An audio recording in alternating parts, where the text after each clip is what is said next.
with our first study session item. Director of Finance Jackie Loh presents the May 2022 monthly financial report.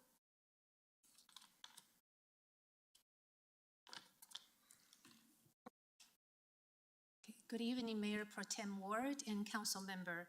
I'm going to present to you the 2022 May financial report tonight. Let's start with the revenue. Through May 2022, the city's general fund receives total $25.1 million. This amount is 44.3% of budgetary revenue. The total revenue year to date is tracking 11% higher than the same time, or $2.47 million. As per Council's request, we back out one-time revenue from May financial, including the sale of the Fire Training Academy building, $188,000. Also, we exclude the 2022 health insurance savings of $138,000 and 2021 health savings of $251,000. Through May 2022, the city has received $6.3 million in property tax. Of that total, $3.24 million went to the general fund here, $203,000 went to DDA, and the rest went to the debt service for Parks and Rec and Police Building general obligation bonds. For sales use tax, the total tax are $16.4 million, are 46.6% of physical budgetary revenue. This dollar amount is $2.1 million higher than the same time last year. Additionally, the sales use tax audits and voluntary disclosure collections amount to $151,000. Marijuana sales tax accounts for $689,000 of the total sales use tax revenue, which is $158,000 lower than the same time last year. However, this amount is comparable to 2022. Based on our current assessment, it seems more shops were open in other municipalities, so we have a little more competition. The 2022 franchise fees are $114,000, or 8.9% higher than the same time last year. This difference is largely due to timing. You will see the dollar amount even out the next month. And Parks, Rec, and Library year-to-date revenue of $449,000 is $143,000 above last year. I want to point out Arpa Funding. The city will receive two allocations of $4.3 million each. We received the first allocation in June last year. We received the second allocation on July 5th, 2022. And the council approved a one-time budget supplemental, including $337,000 for ARPA-related projects on May 2nd. The next line item I want to bring to your attention is our investment earnings. At the end of May 2022, we had a negative $215,000. Last month, we shared with council this change is short-term unrealized loss due to market fluctuation. During the course of financial movement, the short-term value of bond fluctuates. When the interest rates increase, the bond value decrease. However, the unrealized gains or losses will not be realized at the end of the maturity date. So this month, we did a quick calculation for council. If you look at your package, the total net investment deficit, $215,000. This number includes the interest received. The total dollar amount is $192,000. Unrealized losses are $407,000. You can also see how the interest rates on realized gains fluctuate through the years from 2019 to 2021. The good news is we have invited our investment portfolio manager to review our investment policy on August 1st. We're going to change investment policy due to two factors. One is the market fluctuations, the other is state stipulations. They have relaxed the requirements a little bit, so you will hear more from the investment portfolio manager on August 1st. The next one I want to bring your attention to is our license and permit fees. The city is expected to receive $1.2 million for plan review and permit fees. Of the $500,000 will come from plan review fees. At the end of May, we have received $89,000. The next month, we'll probably receive closer to $100,000. We're expecting to receive the entire $1.2 million at the end of this year. That will go to our general fund. This is our sales use tax revenue from top 11 revenue sources. So you can see compared to 2021, the same time last year, we have more sales use taxes across all sources compared to the same time last year. This is another presentation for sales use tax revenue collected, the cash received from 2019 to 2022. We have collected more sales use taxes in 2022 compared to the previous 3 years. This is another way to show cumulative change in sales use tax collected since 2018. This is a sales tax area map. You can see the new business opened, closed, and net. Just remember Area 7 include the businesses that are outside city's boundaries.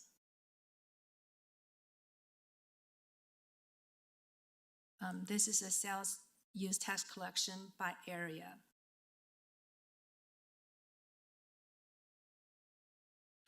Okay, we'll talk about the expenditures. Expenditures year to date are, let me see, $23.8 million, which is $992,000 higher than the same time, or 4.3% higher.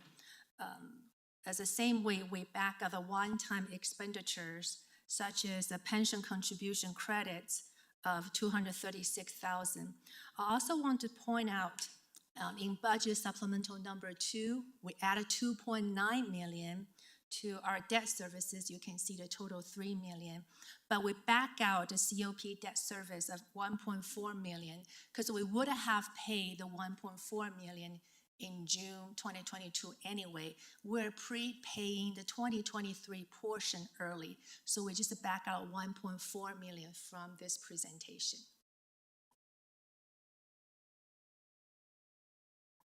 This is the revenue minus expenditures. So you can see at the end of May 2022, oh, let me go back. I need to cover the expenditures. You can see the major variances in the expenditure line. The majority is due to salary, 3.5% salary increase across all classifications. And we did pay the $2.8 million in June 2022, paying off the COP debt early. The 2023 portion in 2022 saved the city $30,000 in interest costs. This slide shows the net operating surplus deficit. You can see in 2021, we had an operating deficit, which means expenditures exceeding revenue $282,000. In 2022, we had operating surplus, revenue exceeding expenditures $1.2 million. Here's a reason to show some variances in each category: personnel, commodities, contractual services, capital, and debt services. You can see the contractual services expenditure category includes some items like fire emergency services. We also prepay some contractual services early, such as software license And janitorial services, we pay through contractual services, but the dollar amounts are offset by personnel cost savings. Then you can see a commodity line that include fuel, chemicals, building supplies. You can see the inflation impact in these categories.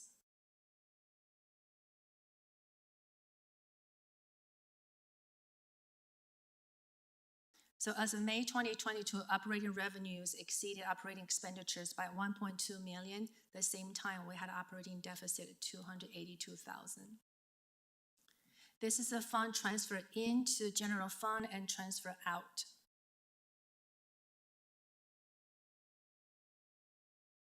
This is fund balance composition. So I want to draw your attention to the second line, net change in fund balance year to date, May. You can see there operating deficit 628,000. That number include one-time revenue and expenditures. Also include 2 COP payment, 2.9 million. You can see what's the ending total fund balance composition. We have Tabor restricted by federal grant. And later is our long-term assets reserve. That amount is committed by council member. We have also Arpa funding restricted by federal government and unrestricted reserve based on 16.7% of total revenue. You can see at the end of May, we have unassigned fund balance 4.5 million. This is just the appendix related to sales tax. This concludes my presentation. Do you have any questions?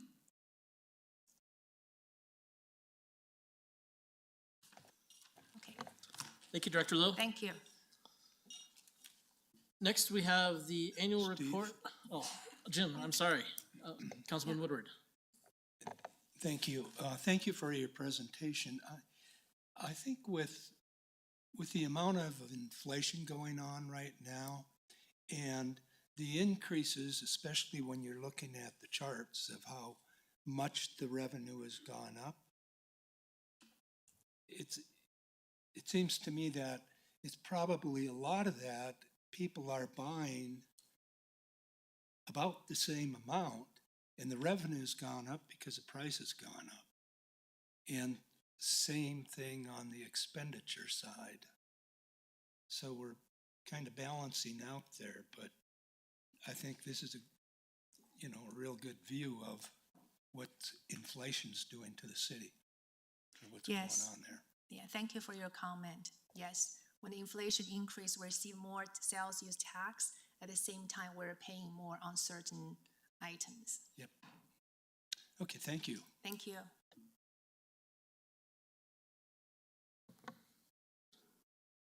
I don't see any other hands raised, so I think we can move on to the next item. Thank you, Director Loh. The next item is annual report of the Sustainability Commission to the City Council. Sustainability Coordinator Melissa Englund and Logan Dunning, Chair of the Englewood Sustainability Commission, are here to present the annual report. Good evening. Hello, and thank you, Mayor Pro Tem Ward and City Council members. I am really excited to be here tonight to present on the overview of the Sustainability 2021 plan, the success we've had so far in 2022, and the things to come. I am also joined here tonight with Mike Chisholm, not Logan Dunning. We had a little switch up of plans. He is the Vice Chair of the Sustainability Commission, and he's going to wrap up the night tonight with a report out on the Sustainability Commission for you all. So let's kick things off with a high-level overview of the 2021 Sustainability Plan, i.e. the city's first sustainability plan. So this had 10 goals and 26 projects, of which 6 were completed, 5 delayed, and 15 in progress. So shortly after I started, Tim Dodd approached me and told me that the strategic plan as a whole was getting some updates and edits and asked me to provide some recommendations for the sustainability portion. So my compilation of recommendations that I presented to the Sustainability Commission and then were presented to you all really was a culmination of research going into other sustainability plans and their projects and initiatives and finding which ones worked really well for the city of Englewood and were feasible, as well as utilizing my 8+ years in sustainability to really find those gaps. So in April of this year, City Council approved of updates and edits to the sustainability plan, which resulted in 9 total goals due to the food systems being moved to community well-being. And while there's definitely a jump of 26 total projects to 69, this is broken up into 2 different categories. So there's key projects, i.e. those projects that are deemed kind of as a priority for the city, and then projects in development. So these are still important to the city, but kind of to approach them whenever is appropriate and time sees fit. And then we also have a metrics section of this updated plan too, so we can really track and see the progress that we're making on this plan for years to come. So as you can see, we're making really great progress in 2022. We have 10 total projects completed, and we have 22 in progress. So just to highlight a sample of the completed projects for you all, I have these 3 listed. So in the beginning of the year, the city joined the Tri-County Health Department's Love My Air program, and they provided us 3 free air monitors throughout the city. And then we were also asked to join their monthly cohort meetings, which is essentially a knowledge share for the other communities and ourselves that are in this Love My Air program around air quality and air quality education. Also earlier in this year, the city launched the Neighborhood Grants program in March to promote beautification, service projects, etc. And we were able to help fund 3 community-led projects. And then finally, South Platte Renew held their annual river and stream cleanup event this year. I was in attendance. It was a really great event and just a great way for residents to come together to do something really great for Englewood. And then 2 accomplishments that I wanted to highlight that were in the sustainability report that you all received was the completion of the conversion of nearly 6 acres at Broken Tee Golf Course from maintained turf to native grass areas, as well as the fact that we have already met and surpassed our goal metric of 10% of city employees engaged in sustainability and/or resilience events. We are currently at 11%.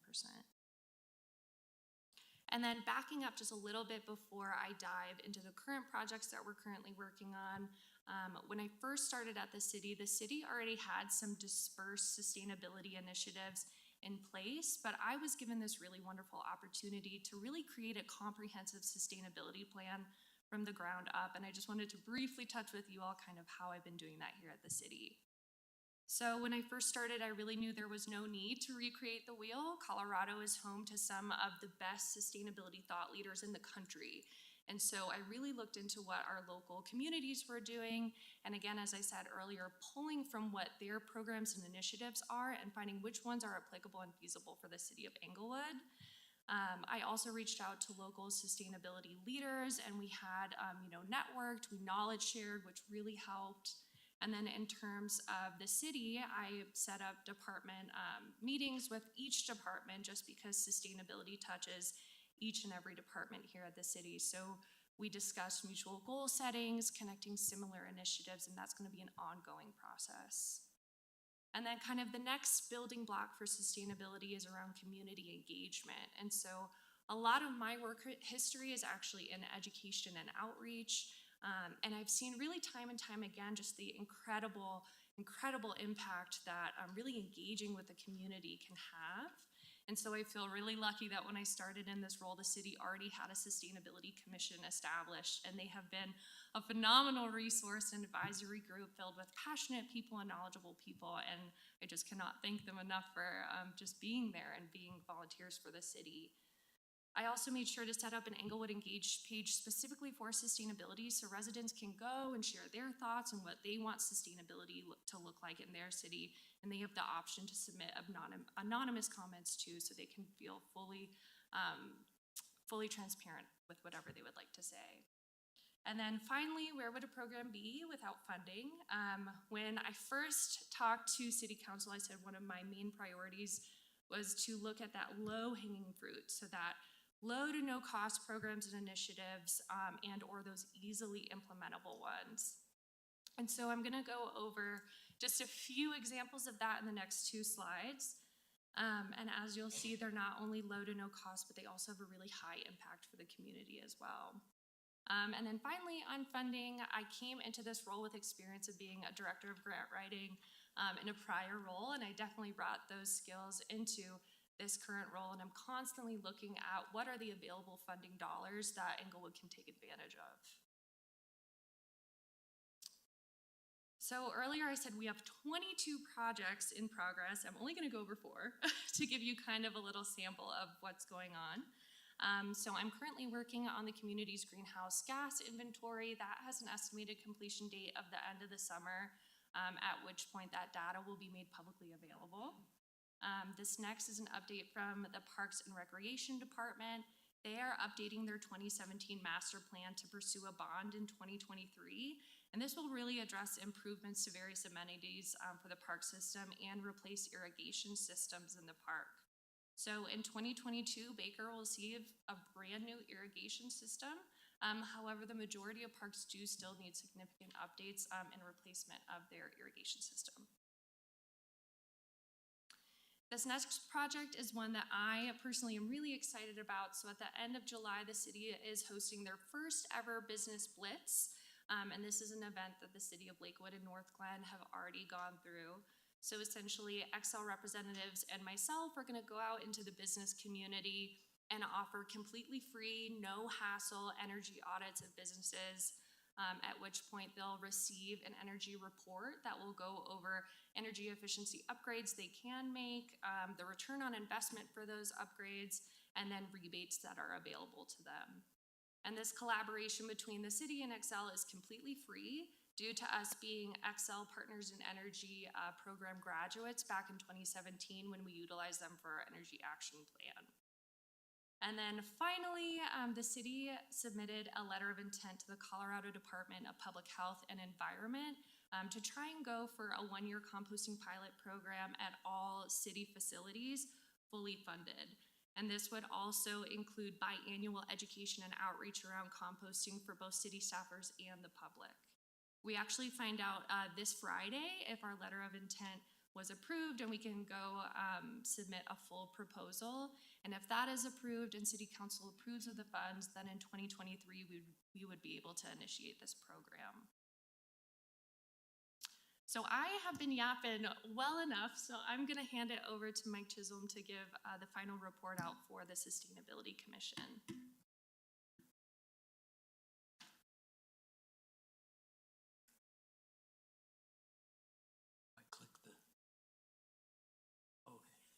Thank you. I'm Michael Chisholm, and I'm on the Sustainability Commission. I'm the vice chair, and I'm filling in for Logan Dunning, who's the new chair. And just want to acknowledge a few things that are going on and explain what's going on with the commission. We're transitioning. We used to be Keep Englewood Beautiful, which was a throwback to the old days of litter control and picking up the community. We voiced some of our concerns about wanting to be more relevant or listened to, and Joe Anderson heard what we were saying. Thank you, Joe. And the city's been great. The city has allowed us input. The city has given us educational opportunities, and it's much more gratifying now to be working on the Sustainability Commission because we truly believe our opinions are being weighed in. And we understand there's a multitude of activities in the community, but it's exciting to at least know what's going on and to be able to get educated and voice an opinion and work towards consensus. So there's a big thank you from the members of the commission to the city because we're real excited. There's a lot of things going on. We see ourselves as advising on sustainability. Mel has been a wonderful addition. She's brought professionalism into our efforts. She's educated us, and she's helped coach us in terms of where we can contribute, where we might do some homework, and where we might weigh in. So thank you, Mel. It's been a pleasure. And advising, I guess, is part of the gratification, and it's also humbling because you realize what you don't know when you speak up and you start asking questions. It's all very complicated. We are educating ourselves. We toured the water facility here a month ago, which was an amazing tour. The complexity and the accomplishments of what's going on over there is terrific. We are hungry for more. We want to learn more about the methane plant. It just began a major sustainability project in Englewood. So we're learning, and then we see our role as sharing what we learn with our friends and neighbors, and then getting grassroots input from them so that we can share back with the city structure. We have our fingers and our curiosity going on things like turf replacement, electric vehicles. Again, Mel has served up the information of what's in the works or what's possible, and then we're weighing in with our opinions, concerns, and questions. So again, thank you very much. It's exciting to know what's going on in Englewood, and there's really a lot going on in Englewood. And one of the things we feel is important is we need to get the word out, because I think there are a lot of unsung heroes in the city that are pushing things along, and frankly, we're just learning about a lot of the things that Englewood is doing. So I'd just like to close again with a big thank you. We've got lots of energy. We're very excited, and we welcome input from Joe and others in the city. Don't be shy about asking us to do things. We'll take assignments with pleasure, and we just want to get on board and support all the sustainability efforts that are happening. So thank you very much. Thank you, Mr. Chisholm. We'll now open the floor to any questions. Member Newnham. Thank you, Mayor Pro Tem. Thank you so much for the presentation, Ms. England, Mr. Chisholm. Thank you so much for being here.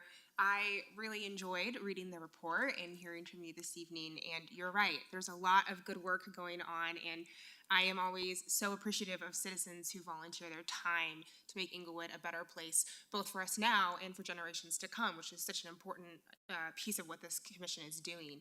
I have a couple of questions. Yeah. I'm excited to hear about the upcoming compost pilot and that conversation. I know we've also had a lot of citizen interest in a larger composting program for the city and for residents, and I'm curious, I know that that's something that you guys have, I think, discussed, your thoughts on that and the potential for something in the future. Yeah, I met with a few residents when I first started who were vocalizing their interest in it. I think sadly that mini group may have dissolved a little bit just because of people moving. I know that residents really want to see it. I think, in my opinion, I feel like starting it at the city level and getting people more comfortable and familiar with composting, I think would be a great way to kind of jumpstart it in other departments, or not departments, but other areas of the community as well. But I would love to see kind of a grassroots community composting effort, and I personally would help with that. I think that's great. Okay, you're on the record for saying that. That's wonderful. Thank you. I will. My second question is, looking at some of the projects that are upcoming, the things, for 2022 and beyond, as it says in the report, I'm curious, what's the project that you think has the highest impact that to be prioritized for the city and for the commission? I'm curious how you, as a group, are looking at this. I think when it comes to issues of sustainability, there's things that have real impact that we can do that really matter, and then there's things that maybe look good but don't have as much real impact. And I'm curious how you guys are prioritizing these projects. Yeah, so I think, and Mike, please correct me if you think I get any of this wrong, but the commission right now, I think, is really going through kind of a strategic revisioning. They really want to accomplish a lot of projects. I know in the past with KEB, I think they kind of felt like the wheels were turning a little bit, and they didn't really get as much goal accomplishments as they wanted. So we're kind of going through what part of the strategic plan the commission can both help with, which actually is at our next commission meeting. What I personally see, though, and I know this was brought up in the past before, it wasn't brought up tonight, is that the city is trying to go for an EV action plan through that XL Partners in Energy program, again, completely free. And we would have someone on the Sustainability Commission, Christine Brinker, volunteer to be that representative. So if we are chosen, I personally see that planning process as extremely important. I think EVs are coming and they're gonna come in flumes. And so how can Englewood really position ourselves to have, you know, chargers ready and everything so we can benefit from that economic benefit of having people come and have this be a tourist destination, but also increase people's daily lives who, you know, are working and shopping around Englewood. So I think their feedback on that plan will just be really monumental and really helpful for Englewood going forward. Great. Well, you had me at free, so that's wonderful. Thank you. I try to pop that word in as much as I can. And again, thank you so much to the commission for the work. Really excited to see what you guys continue to do. Thank you. Councilmember Woodward. Thank you. Thank you for your presentation. I have a question on the air quality locations. Who came up with these, and why did they come up with the locations? Ooh, so the locations, I believe, were chosen by Dave Lee. Tim, do you know if that is correct? Yes, my understanding is that they were chosen in partnership between Tri-County Health, which was running a air quality program, and our Parks Division and our Parks Rec Library and Golf Department. Okay, well, I just want to mention that I found it a little odd that Broken Tea was there, which isn't even in the city of Englewood. I'm not sure how they picked them. I can talk with Dave and get back to you on that though. And I would assume, and then Romans Park and Bellevue Park.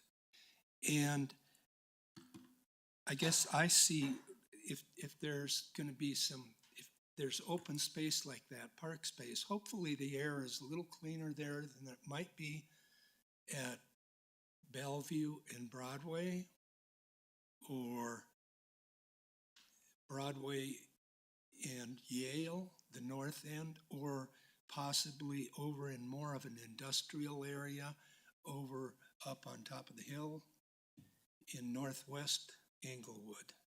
But I would think we at least ought to have all of our air monitors within the city limits. I think that's a great point, and you would hope that in an open space it would have good air quality too. So I think that's a wonderful point, and I can definitely touch base with Dave Lee about that and see if maybe they can get switched to a different location, or if we're kind of locked into those, which I don't feel like we would be, but I'm not 100% sure. Yeah. Okay, thank you. Councilmember Russell. Thank you. Thank you for the presentation. And I have watched a lot of the beginning meetings for the Sustainability Commission, and I think it was a huge transition. I think that you're probably still in a learning process. Definitely. One of the things that I just want to make certain, this council here represents all the citizens in the city of Englewood. And most of the boards and commissions that we have also represent what the citizens want. And so I just want to make sure that, I don't know if you've rewritten the bylaws or any of the other things, but, you know, giving opportunity in your meetings for public comment. Almost all the boards and commissions have public comment, and because a lot of these things that you're even working on right now are very controversial. And so I just want to make sure that we have the opportunity for people to weigh in. I do have a question on this, on the Pursue Soul Smart designation. EV, I'm assuming is electric vehicle, is that correct? Or It is not. So the Soul Smart is, again, a free, completely funded by the Department of Energy. 38, I believe, communities in Colorado have already gone through it or trying to pursue it. And essentially what it does is it provides a city with technical advisors, and they go through kind of your development code, your buildings, and it really goes through to see, you know, what is your wordage and how friendly is it for people to, you know, to put solar on their rooftop. It really is just removing red tape. And then any advice that the technical advisors give, the city is not under any obligation to take. They're really just there to give kind of a second opinion on actions that the city can take. are they independent, or do they work for Xcel Energy, or? So they definitely don't work for Xcel Energy. I can't think on the top of my head. It might be Cadmus Group. But don't quote me on that one. I Okay. can definitely follow up with it. Okay, that would be great. Absolutely. So, and I guess we had solar panels on the top of this building. We took them down. We had solar, we were in an agreement with, I forget who it was, on the police building. When they built the new police building, we took them down and didn't put them back up. And so, I mean, I don't understand why we're taking things down and then replacing them and looking into things. Those are some things I think that we need to consider. And then, like, on going, and so I'm assuming that all of this stuff is mostly exploratory, correct, at this point? So the things in project and development, a lot of those are exploratory where it says like explore or investigate. I believe every key project doesn't have that verbiage, I believe. Okay, so like, pursuing electric vehicles for the city, is that an exploratory thing, or are we moving in that direction? So the city is currently part of Excel's Fleet Electrification Advisory Program. It's FEEP. And essentially this helps look at the city's current fleet, and it helps see what, if they can transition to EVs when it's financially, it makes financial sense. There's a lot of things that go into it. I'm part of those meetings. I'm definitely not leading it, but we're investigating right now. But the financial component is a huge part of it, and that's part of the reports that are given over to. Because EVs a lot of time will have lower maintenance costs than your typical car. And I mean, I think that's true, but at this point, I think that also, until you get batteries that will last forever, a car 4 years, I mean, so we also need to look in how long we're gonna turn over the fleet. I mean, we're already turning over vehicles all the time, but, so anyway, but all of those things will be checked out, correct? And whenever any decisions are made, it has to come back to council, correct, for decisions on that? Yes, I can answer that. Yes, I do. I mean, anything obviously involving finances or involving policy changes or structural changes would need to come before council. So I think when, as Mel was explaining earlier, our sustainability coordinator, many of the projects that are under the sustainability section are projects in development, and they really are exploratory at this phase. So there are some concrete things that we have been doing, but there also are many, most of them I would say, are some version of exploratory phases right now. Okay, I appreciate that, and I also would like to make sure you get opinions on both sides, not just focused on one side also. And to your point, Member Russell, we can certainly add a standing item for public comment on the meetings going forward.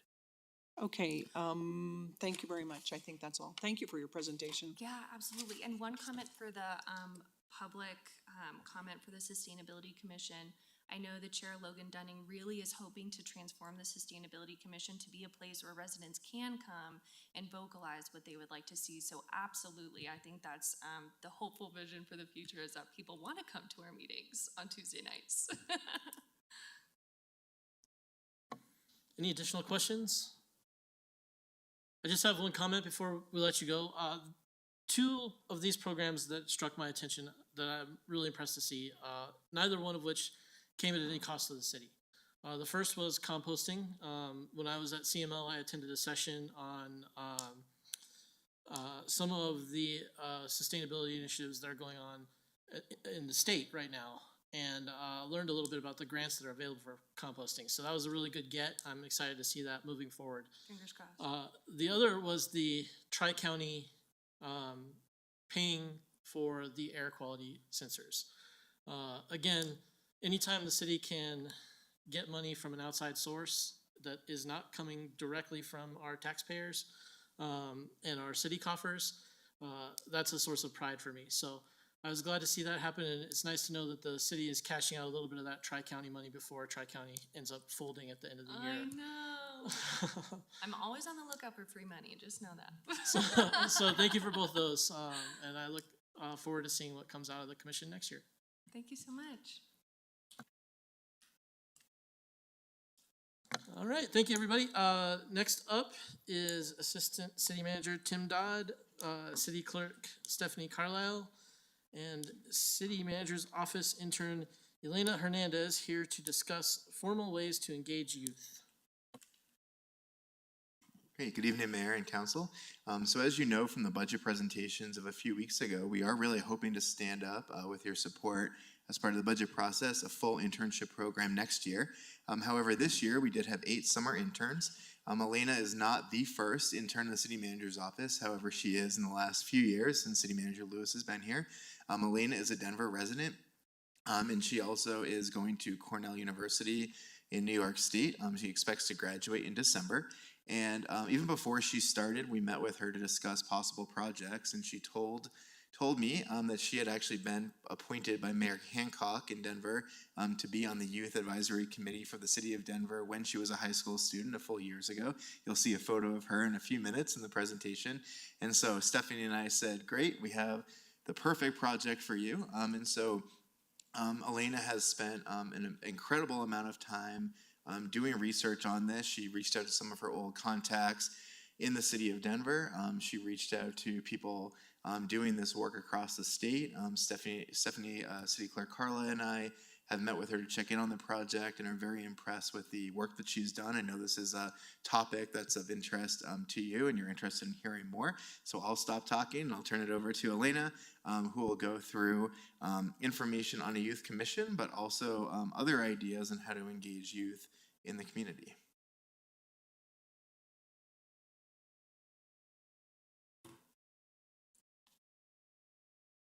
Thank you, Tim, and good evening, council members and Mayor Pro Tem.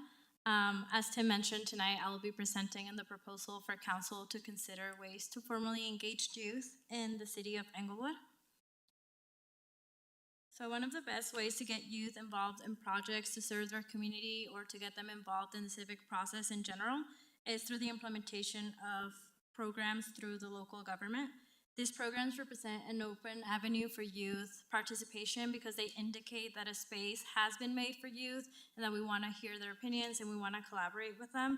So they're really important. And these programs can bring benefits not only for the youth, but also for the larger community in general. So youth can spread and create educational campaigns. They can share their experience with other youth and encourage them to get involved as well. And youth work groups can also collaborate to develop new community resources for people of all ages. And through these programs, we can also provide growth opportunities and possible career paths for youth by helping them build skill sets such as time management, project planning, advocacy, and budgeting. And most importantly, this can provide an introduction for youth into a setting beyond the academic, a multifaceted setting where they can learn and grow a lot. So the city of Englewood has already kind of made a space for youth. 4 seats have been open in 3 of our boards and commissions, and currently 3 of these seats still remain vacant. So as of the last 5 years, I found out there has been a little bit of an issue trying to recruit youth into these positions. But this shouldn't be a discouragement. We should really be looking at figuring out what some of these some of these barriers for engagement are and some possible ways to address them rather than just giving it up as a lost cause. So I would recommend that in place of these current youth seats, a better way to approach youth engagement might be through the formation of a youth commission. So as Tim mentioned, here's a picture of me in the Denver Mayor's Youth Commission 5 years ago. I used to have green hair back then, and I can attest to how valuable these spaces really are. I served for 2 terms, and I know it made a really big impact in me and other peers from the commission as well as in the community. Youth commissions are really important because they can bring attention to issues that may be overlooked since they incorporate the perspective of youth, and they address a variety of topics that are relevant to youth, whether they go beyond the current commissions that have seats open for youth. They also are really great because they not only give a space for youth voices, but they also encourage youth to be the agents of change that they want to see in their community, which is really important. Youth get the opportunity to organize events and projects, and they also advise and promote youth services and resources.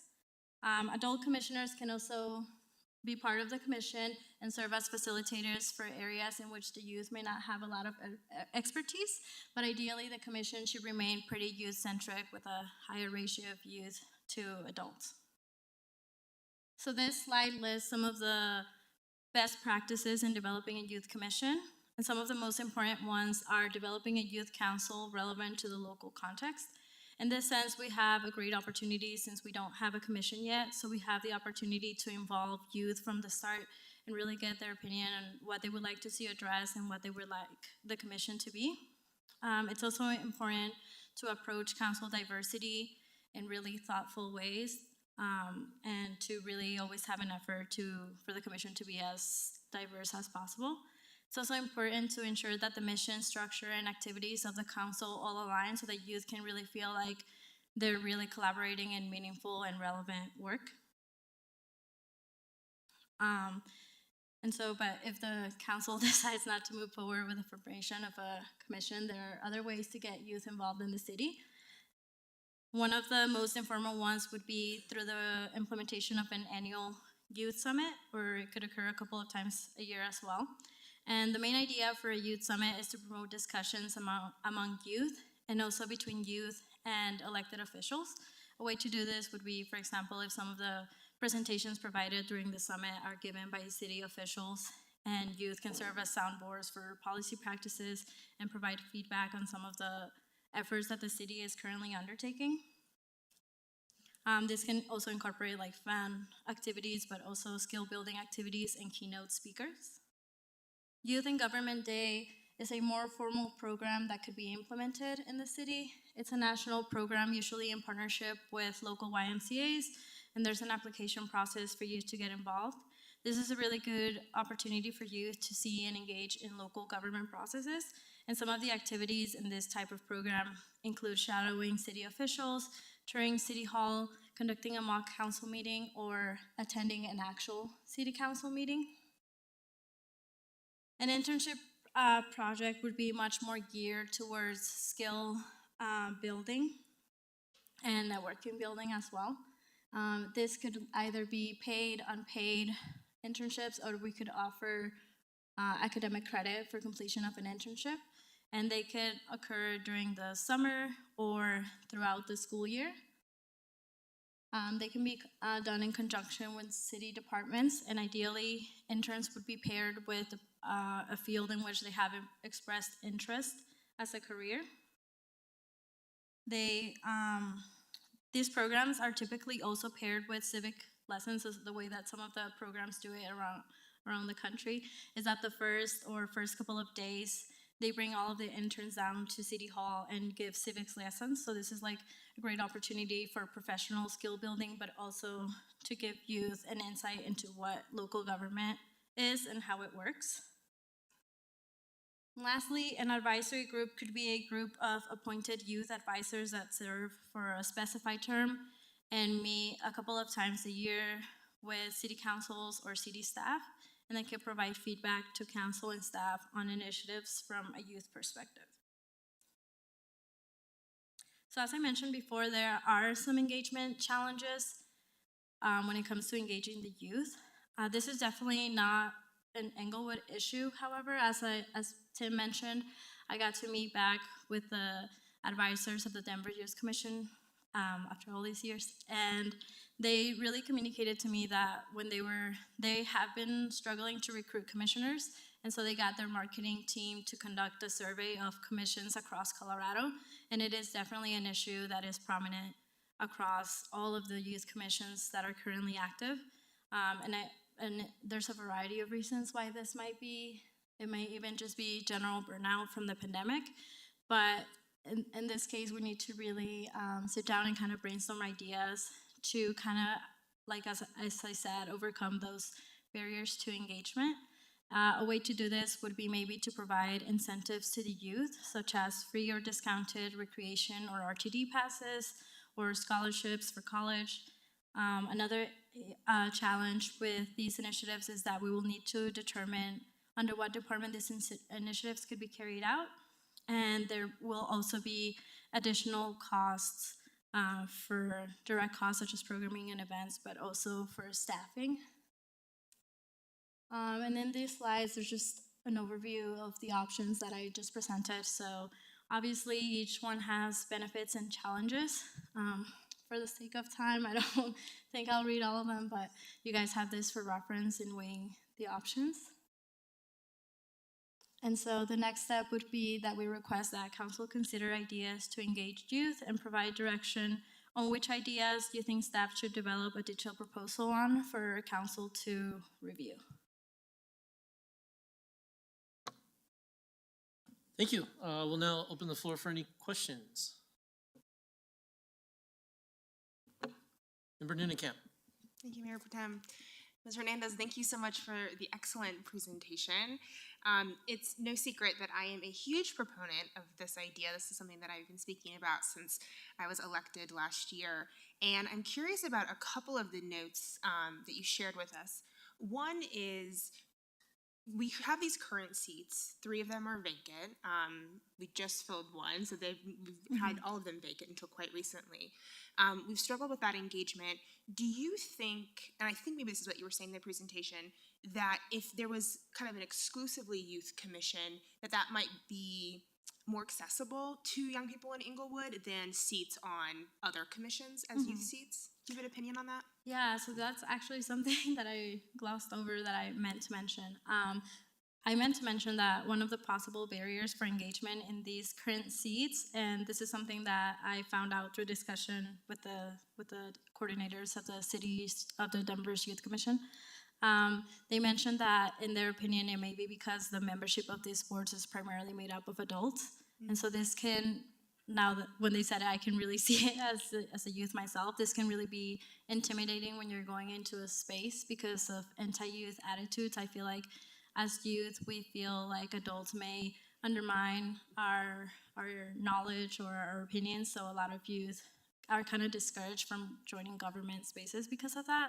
So that was something that they were also resonating, that they think that might be a barrier for engagement in those commissions, and maybe concentrating efforts in just one commission where youth can really collaborate with each other rather than feeling like they maybe have to take kind of like the back seat because they're not experienced enough. So I think focusing on a youth commission would be more valuable for youth engagement. Yeah. That's very helpful. Thank you so much. I'm also curious from your own experience as someone who decided to apply to be on a commission like this.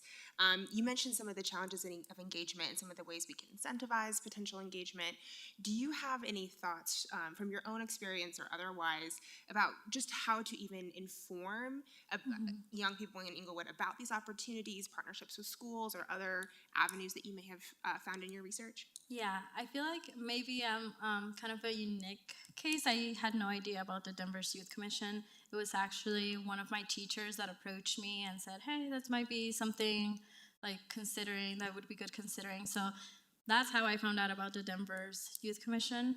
So I think a partnership with the local schools would be really helpful, but I know that has kind of been an issue as well. The incentives that I outlined was in Denver, like parks and rec passes for people under 18 are free. So I just thought that would be like a good incentive here for youth to get engaged, since they're not free here. It's just like a cool perk to have.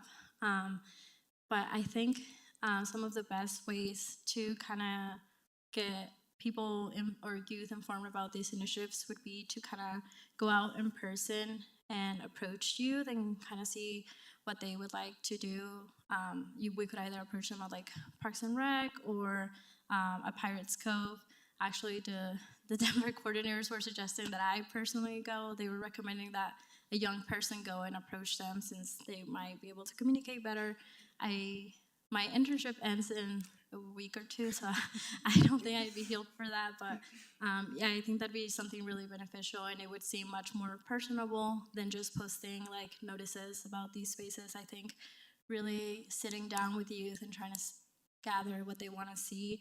Another thing that I found just doing my research, they mentioned maybe city staff going to local schools during like civics class or something and giving a kind of promo for these opportunities would be good. It would be a personal way to go about it. Okay, very helpful. Thank you so much for the presentation and for investing in Englewood this summer. We're glad you were here. Thank you. Member Woodward.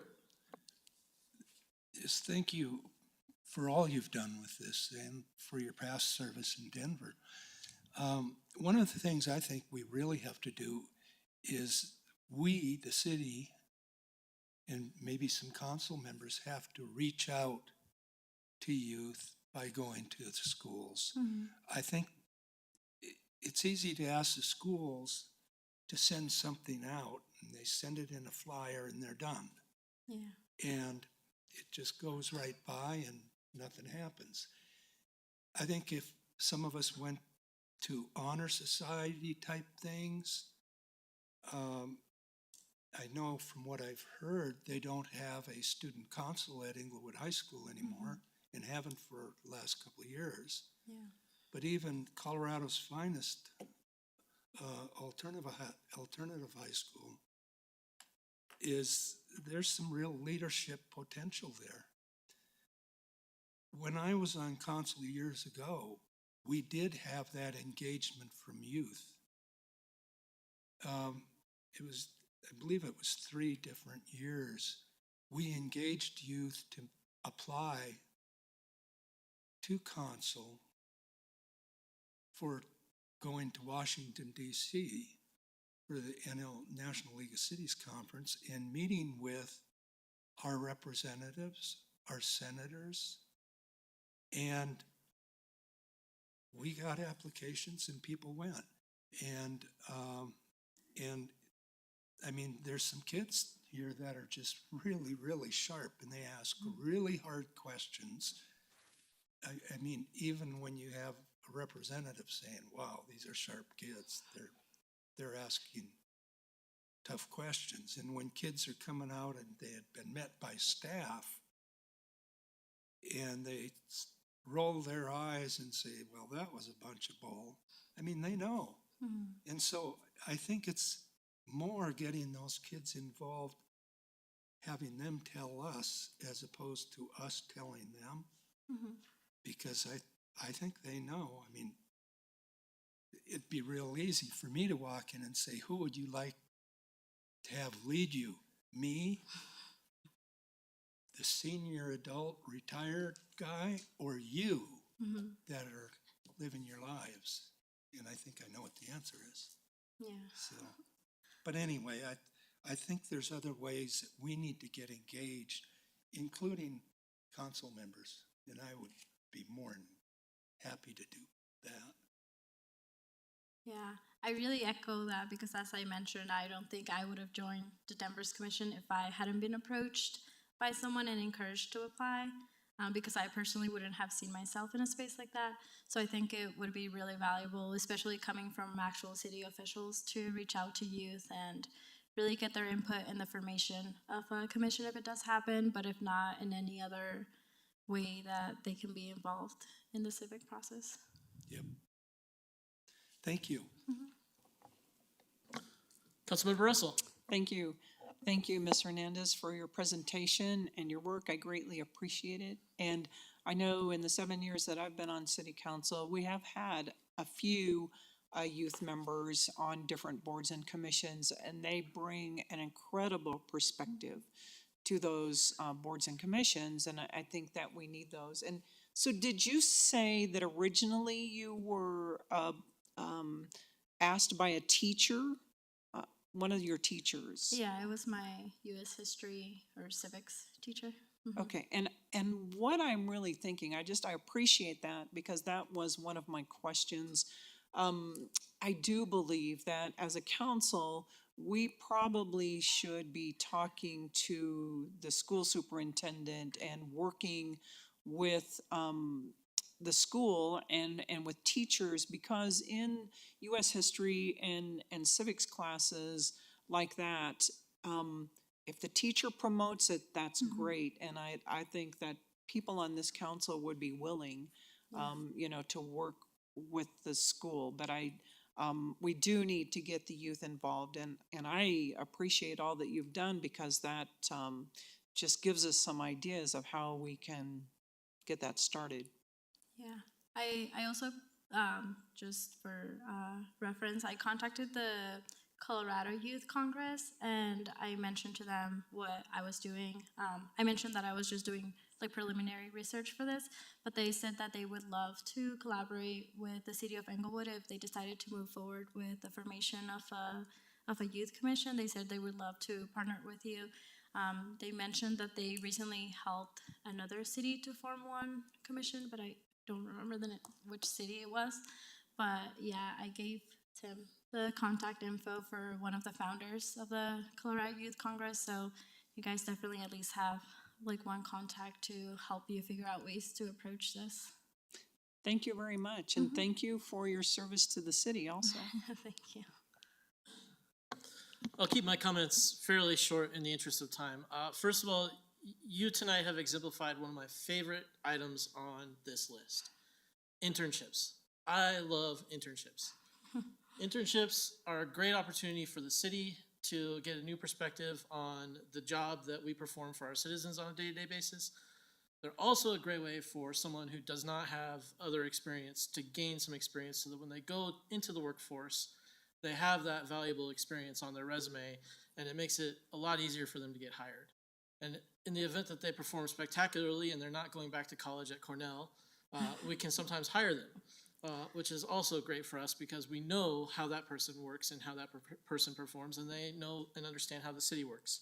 More internships. Put it in front of me in a budget and I will fund it. That being said, I do have one question, and that is in regards to the age range on some of these things. The individual who came before us to ask for more opportunities for youth to serve was quite young, preteen, as a matter of fact. And a lot of the things we've talked about tonight appeal towards more of a teenage demographic. In your experience, what is an effective age range for this type of youth participation? So I personally think, at least to start with, high school might be the easy, like high school age range might be the easiest one, just because it's kind of like young adults that are kind of learning more about responsibility and how to manage their time. So I think maybe younger demographics may be overwhelmed by programs like this. But throughout my research, I did find some commissions around Colorado that do welcome, I think, grades 8 through 12. Okay. But the majority of the commissions that I saw are primarily focused on high school students. And same for these programs. This was research for another project that I'm involved with, but I ended up learning about there's a city in Colorado that has a summer program for youth to volunteer. And so pretty much the way that it works is that parents, I think it's once a week, they provide a volunteer opportunity for youth of any ages. And in the pictures, it seemed like there was a lot of young kids also involved. So the way it works is they get dropped off at city council, and then the local government provides transportation and food and everything for them that day to go and volunteer at a specific opportunity. And it just happens during the summer, and I think if you're looking to involve younger demographics, that might be a good way to approach it, focusing it primarily in the government. I thought that was a really cool initiative, but I didn't learn about it in time for this presentation. I only learned about it recently. That's awesome. The other thing I have is I think this is probably a good opportunity for Councilmember Nunnekamp and I to get together with the school district. We sit on the city schools committee, partnering with the schools, and I think if we engage the school district, they may be able to assist us in a little more youth outreach. So I would propose that as a potential next step for the council would be to convene the school-city partnership for a meeting on the discussion of how the city and the school district can partner on engaging youth in municipal activities. Any objection from my peers on council? Can we add that to the list? Member Nunnekamp. Thank you, Mayor Pro Tem. Just on that point, I'm curious also from our Assistant City Manager and City Clerk, from their staff perspective on next steps if we were to move forward with creating, let's say, the commission. I know we were presented with several options. Can you share with us what the steps would look like and what the timeline would be? So I think that's still an outstanding decision that would need to be made. Yeah, thank you. So as you saw from Ms. Hernandez, there are multiple options. They would take a varying amount of time to set up. If the commission option obviously was the driver behind this, I would estimate that would probably take City Clerk Carla and I maybe 2 months or so to kind of flesh out the structure. I think we would need to figure out if any funding was needed. Now, part of that would be driven by what you would like the commission to do. So if you wanted to do more programming. Some, I think, commissions do scholarships and awards and events. That would obviously require a budget. We would also need to figure out where this would fit in the city structure, who would staff it. Just like any other commission, it would require staffing. We would also want input from council around, would you want it to be fully made of youth members, or do you like adult members on it as well? And also to get more guidance from council around the structure. So I would imagine maybe about 2 months, and that would probably include a month in, a check-in with you after we've done some more research and development to kind of see if we're going in the right direction. But it would probably take about 2 months. And are you looking from direction for council tonight? We were definitely interested in seeing some direction. I mean, if council would like to spend time working with the schools and thinking about it more, that's obviously works for us. But if you'd like to give us direction tonight of one of these options that you like better than the others, or you'd like us to explore further, we're happy to take that tonight. Okay, thank you. Would you like me to weigh in? So as I stated, I'm a huge supporter of these kinds of initiatives. I'm also incredibly cognizant that it's a lot of time, right? And we are looking at something that could be potentially challenging because we have struggled to receive engagement in the past. As the Mayor Pro Tem noted, we did actually bring up this concept last time we met with the schools, and they, I think, are very open to engagement from us.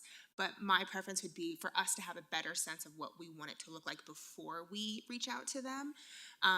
While part of me wants to say, let's pull the trigger and just do the commission, I wonder if it might make sense to start with the advisory group as kind of a test case to see if we could get some engagement, have maybe a lower commitment. And if there is some engagement, if it goes well maybe for a year, transitioning that to a full commission, that's one idea I have. But I'm definitely in support and would like staff's opinion on something like that. But in support of moving forward with something, I think that we are in an age where there's a lot of cynicism about government right now, unfortunately, in the younger generation. And local government is a fantastic opportunity to show what we can do with collective action for the common good. So I'm really excited to see something like this. Member Russell. Thank you. I'm not opposed to this, but I think Englewood has some greater challenges than a lot of other places. I would like to move forward with engagement with the school to see if we can encourage them to, and if we need to go to the classes to speak, to help us fund the board. The city of Denver has a lot of high schools and a lot of students. Englewood has 600 students, I believe, in their high school, and probably not that many are taking the history classes. So I don't know if that would be a little bit more difficult for us at this time. But I think in engaging with the schools, well, there's two, the Colorado's Finest and also Englewood High School, but I think that's something we need to look at because Englewood might have more challenges than a lot of the other cities that you have on there have a lot of kids in schools, so. One thing I just wanted to add too is we really should, when you connect with the schools, is find out about the whole community of homeschooled children, because I think that there's an opportunity there for engagement, and I do think there's some alliances with the school districts, even though we're reaching out to the homeschool community. Member Anderson. Thank you, Mayor Pro Tem, and I just wanted to weigh in. Appreciate all the information on this. I do think it's important to connect with the homeschool population as well as outside of Englewood schools, private schools and charter schools, and even maybe, I know the library also has some homeschool connections through some of their programs. So it could be important to get the word out in those different directions as well. But I would also, or just in terms of weighing in on the direction to head, I like the idea of either the advisory group or the commission. And to Member Noonenkamp's point, I think it maybe makes sense to start with an advisory group and go from there. But I would be interested in moving forward with creating something, having staff work on a proposal to bring back to us and get some feedback before we start bringing it to a lot of different organizations. I'd want to know what staff would find the most useful, as well as get city council input as we start to formulate the idea. Thank you. So before we move on to Member Woodward, I'll just note the time is 7:10. We do have members of the public waiting for public comment. In the past, we have talked about breaking the study session at 7 o'clock, and if we still have items pending, revisiting those at the end of the session in order to be respectful of the public's time. Just want to take the temperature of the body right now and see how we feel about breaking on this subject right now, taking a 5-minute break and then beginning our regular meeting so the members of the public can give their public comment. We can be respectful of their time. Are there any objections to that? No objections. All right, so I think there's still some discussion remaining on this. We will discuss that at the end of our meeting tonight. If we need to hold over for another session, we will do that as well. But right now, thank you guys for being here. We will take a 5-minute break. Council, I'm asking for your cooperation in making this a 5-minute break. Members of the public are waiting to speak to us. So we will see you back at 7:16. Thank you.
All right.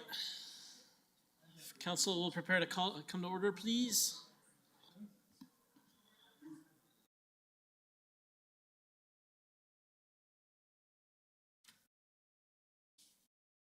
Good evening.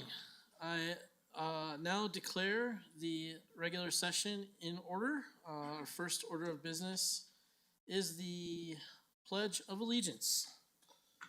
Folks who may or can, please stand. I pledge allegiance to the flag of the United States of America and to the republic for which it stands, one nation, under God, indivisible, with liberty and justice for all. Will the clerk please call the roll? Yes, good evening. Member Anderson, Present. Member Noonenkamp, Present? Member Russell, Present. Mayor Pro Tem Ward, Present. Member Wink, Member Woodward, Present. Mayor Sierra. Let the record show 5 council members present. We have a quorum. Our next agenda item is consideration of the minutes for the regular council meeting of June 27th. I'll now entertain a motion. I'll move the minutes. Do I have a second? Second? June 27th. Moved by Councilmember Woodward, seconded by Councilmember Noonenkamp. Member Anderson, Aye. Member Noonenkamp, Aye. Member Russell, Aye. Mayor Pro Tem Ward, Aye. Member Woodward. Aye. Let the record show 5 ayes.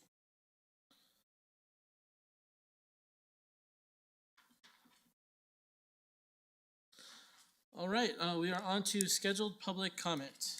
There are no appointments, communications, proclamations, or recognitions this evening, so scheduled public comment will be our first order of business.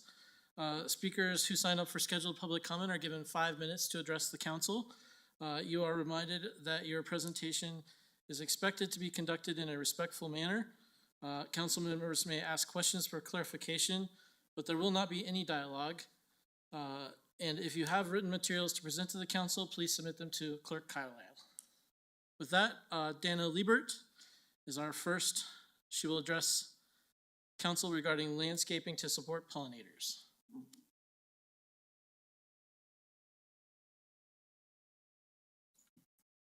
Good evening. If you would please state your name and your address or cross streets for the record before you begin your comments, and make sure that your microphone is turned on. There should be a button there, and you should see a green light. If someone can assist her, the microphone is not on. Just give us 1 moment. We'll give you a hand.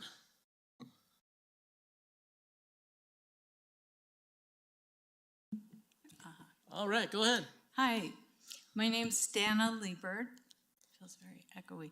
My cross streets are South Clarkson and Yale, and I'm an ecological landscaper. I'm going to talk about native plants, Colorado's native plants, and specifically how they solve problems, save money, and can make our city more resilient. In one sentence, native plants can deliver the same or better services as traditional plants using less resources. We all want cleaner air, better health, beautiful public open spaces, climate resilience, cost savings, but the fact is, there is a gap between these shared values and our default landscaping model. I know that all of you are already on board with water conservation, so I won't go into the statistics about drought. But here's my point. To save water, Englewood needs to landscape compatibly with our increasingly dry climate. That means not only improving irrigation efficiency, as Parks is doing very well, but also reevaluating what we plant.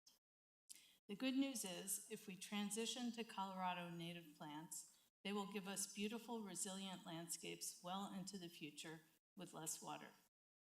Native plants, which I will send you all via the city clerk a picture I was going to show of native plant roots systems. So native plants have amazing root systems that make them adapted to survive drought, flooding, hail, and our harsh native soil without fertilizer or amendments. Their roots are as deep as 6 to 15 feet.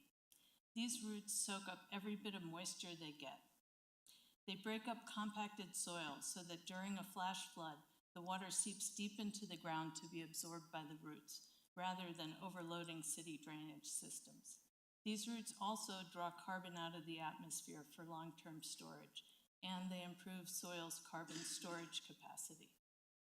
These are a few of the benefits native plants deliver that traditional landscape plants do not. Planting native plants costs the same as planting non-native plants. So switching from non-native annuals, which live for one growing season, to native perennials will save money. It will eliminate the yearly material and labor cost of replanting annuals, which are the mainstay of our city's public flower beds. Another service Colorado native plants provide that traditional landscaping does not. They are an essential food source for Colorado's pollinators and other invertebrates. To lay eggs, butterflies need the host plants with which they co-evolved over millennia. Annuals that are bred to be sterile and plants meant to grow east of the Mississippi are literally inedible to the majority of Colorado's pollinators. We have created vast pollinator food deserts with our traditional landscaping. Yet, we have spaces all around us that hold the potential to reverse this. Our medians, right-of-ways, bike paths, roadways, pocket parks, park sign beds, all of these can collectively build colorful pollinator pathways through Englewood. The city also has a very important opportunity to model sustainable landscaping in the downtown development and parks projects that are underway. Pollinator pathways will also benefit Englewood residents and business. Studies show that landscapes that are good for pollinators are good for human well-being too.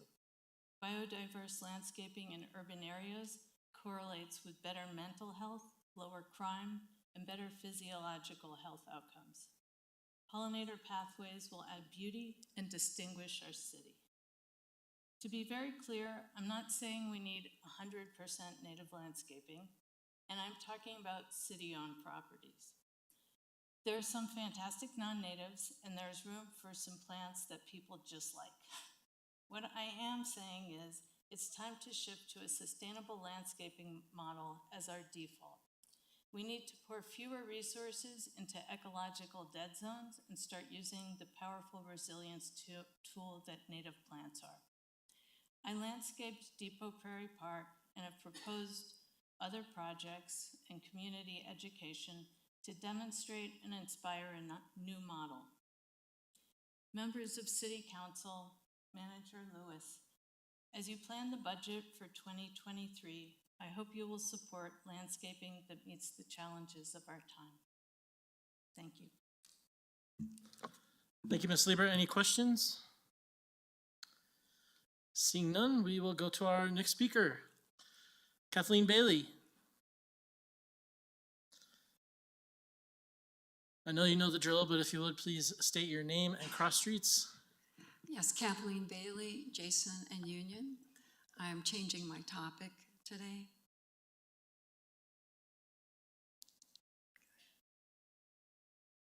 It was, to me, very disturbing, but explained a lot, when in a recent city council meeting, C.M. Lewis declared he believes in alternate policing is the future. In a recent city survey concerning the tax ballot measures, when asked whether crime in the city has increased, decreased, or stayed the same over the last 3 years, 63% of the survey participants said crime has increased, and 60% of those participants said yes to increasing sales tax to fully staff our EPD. Yet while working to maximize the population density of our city manager and city council have left our EPD understaffed and underfunded for years. A few years ago, when our EPD asked for 4 patrol officers for its patrol unit that has been severely understaffed for years, you gave them 2 trainee positions to go through the police academy that to this very day you never bothered to even fund, and city manager never bothered to pursue the funding. This year, our EPD has asked you for a modest 1.2 million to finally get fully staffed with 9 additional staff, including 6 critically needed patrol officers. Police cars patrolling the streets are in and of themselves a deterrent to crime, and they carry fully trained police officers who can immediately respond to crime and criminals while out in patrol. CM Lewis and his city council could have immediately permanently allocated that critically needed 1.2 million to the EPD out of the existing large unassigned fund balance and maximize this city's investment in public safety provided by our dedicated Englewood Police Department. Egregiously, Sam Lewis and his city council refused to do that. But now I understand why. Sam Lewis and therefore city council believe in alternative policing is the future. Alternative to what exactly? Will you invest to rehome and maintain all the homeless and rehab and maintain all the addicts and get all the mentally ill stabilized and maintained? Who is going to be handling all of the ongoing real-time crime and criminals? Do you plan to send out alternative policing social workers to stop crime, capture and secure criminals, respond to gunfire and stabbings, patrol the streets in vehicles marked alternate policing social workers? Will they pull over speeding cars? Will they put themselves in harm's way? Or if they find themselves in harm's way, will they call another alternative policing social worker or call a police officer? Our Englewood PD has embraced and funded the co-responder program that relieves the EPD from being required to send trained police officers out to low-risk emergency calls involving mental illness, homeless, and addiction, where social workers are needed and effective. I believe it was Councilman Anderson who first mentioned the CAHOOTS program. That program originated in and has been successful in Eugene, Oregon since 1989. In 2019, CAHOOTS reported, quote, about 60% of all calls to CAHOOTS are for homeless people. In 2009, CAHOOTS responded to 13% of all the emergency calls for service made by the Eugene Police Department. But the public is aware that the program and many of those calls made are requests for CAHOOTS services and are not ones that the police would normally respond. I want to emphasize 2 critical points CAHOOTS themselves identified by about the co-responder program. 60% of all calls to CAHOOTS for homeless people, and CAHOOTS handles just 13% of all the emergency calls for service made by the Eugene Police Department. The CAHOOTS program serves as a valuable support role, but the CAHOOTS program has not and cannot replace the critical law enforcement role of the Eugene Police Department. Until CM Lewis and this city council provides the modest 1.2 million to fully fund and fully staff our own Englewood Police Department, I have absolutely no intention to vote to increase any additional funding to support CM Lewis's plans for his future of alternative policing. Anything beyond the co-responder program our EPD already has should not be the responsibility of the Englewood Police Department. If CM Lewis wants to pursue an alternative policing future, he should fund it and house it out of his own budget and the city council and the city court's budget. Thank you for 5 minutes of your time. Are there any questions for Ms. Bailey? Seeing none, we will move on to unscheduled public comment. I'll note here that the same rules apply for unscheduled public comment, except for the time limit is changed to 3 minutes. I just want to give fair warning right now that I am required to cut off each speaker at 3 minutes. It does not matter whether I like what you're saying or I don't. I just want to put it in the record right now. When 3 minutes hits, we will be cutting you off. That is to protect everyone's First Amendment right to free speech. And with that being said, I'm having a little trouble with this handwriting. Jeremiah is the first person to sign up for unscheduled public comment. If you would please come forward and state your name and your cross streets or your address. Yeah, and I have some paperwork here. I brought enough copies for everybody. Do I just give one to you or copies for everybody or what's? Okay.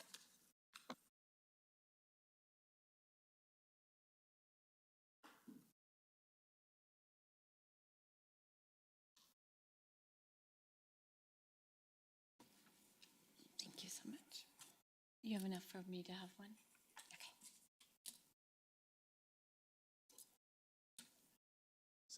additionally, I know that you just mentioned the 3-minute time limit. I did reach out to schedule on Wednesday at 11 a.m. I have a phone call record and an email record. I got a response on Friday saying that I could sign up here, but I was hoping to get the 5 minutes. I don't know how that works, but if at all possible to get the 5 minutes, that would be great. And I know I'm not the only one that had that same scenario. Sounds like we might have had an issue here. Clerk? So we did get some that went to a junk email that we discovered, but so I can go back and verify the times, but if you're saying it was prior to the 5 p.m. on Wednesday, I think we should honor that. City Attorney? Yes, I agree. I mean, there's not anything specifically on the law regarding this, but I think that's just a good practice, especially if people came here prepared to give a 5-minute speech to the council. Any objections on the body? Seeing none, we will do that. Thank you for addressing that, Yeah, and thank you we'll all set for your that. timer to 5 minutes. Okay, thank you all very much. I appreciate that. So my name is Jeremiah Clark. I live at 4735 South Galipago Street. Was there anything else I was supposed to say? Okay. I've obviously never done this before, so bear with me on that. So, all right. So I'm here because I'd like to express my concern about the cell phone tower installation on Union and Galipago, and I'd like to strongly urge the city of Englewood to take action. While I realize there are limitations to what the city can do based on federal and state laws, I, along with a petition of 85 and counting, last I checked it's actually 91, it's a digital petition of our immediate neighbors. This was on short notice and almost entirely consisting of residents in approximately a 6x4 block area. But we all strongly encourage the city to do everything in their power to remove and move this cell tower, including but not limited to finding any potential loopholes in both the FCC requirements and the 2017 Colorado state law. We also want to express our disappointment with Englewood on how poorly this was communicated to the residents in the area. We request for any of these towers in the future, all residents within a 500 feet radius of any proposed location be notified via certified mail and visible placards placed at any proposed site within 2 days of application submission. The lack of communication on the part of the city and lack of transparency raises alarm and increases suspicion on the impact of these towers on health and property values. Numerous other municipalities in the U.S. have passed policies that have halted or restricted the rollout of 5G. For example, Los Altos, California voted to prohibit installation on public utility easements in residential neighborhoods and established a 500-foot setback from schools. We realize these cell towers are supposed to comply with FCC regulations for radiation. However, there are no long-term studies on the health effects of these 5G towers, particularly on children. So again, we urge the city to do everything in its power to keep these towers as far away from residences and schools as possible. If this tower is in fact built, we request that the city notify via certified mail all parents with children attending Clayton Elementary School that this tower will be installed within 1 block of school property. My wife and I have a wonderful 2-year-old son, and if this tower is installed, we will not be sending him to Clayton. We are seriously considering leaving Englewood because we're very concerned for the health of our son. There are a lot of young families in our neighborhood, and we wonder if they'll do the same. We've lived in this location for 9 years, and we love Englewood and want to continue to raise our family here, but can't imagine staying and potentially putting our family at risk, especially if it's in a city that isn't doing everything in its power to everything that it possibly can to protect its residents. In the unfortunate event that this cell tower is installed, or for any potential future towers, we also urge the following: that you require a third-party independent radio frequency consultant at the expense of the telecom applicant to conduct a post-installation radio frequency microwave radiation testing no longer than 5 days after the transmission of a wireless facility begins and at least annually thereafter. And require proof and documentation that the telecom applicant and corporate operator of any proposed small cell antenna has obtained liability insurance which does not include a pollution exclusion related to radio frequency radiation emissions.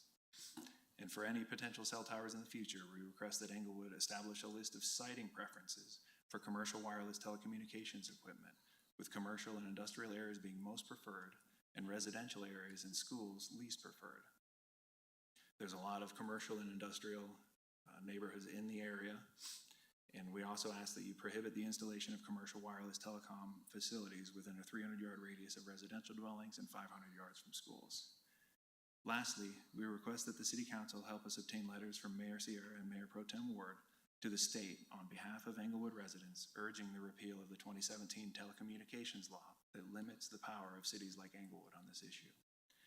We want to be clear that first and foremost, we want the installation of this particular cell tower to be removed and moved, but we also want Englewood to change their protocol for any of these moving forward.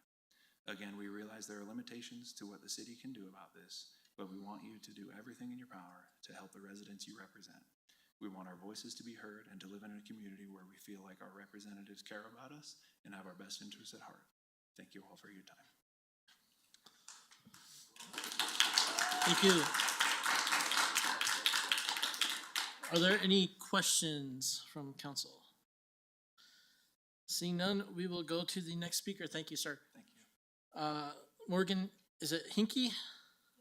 Hinchy.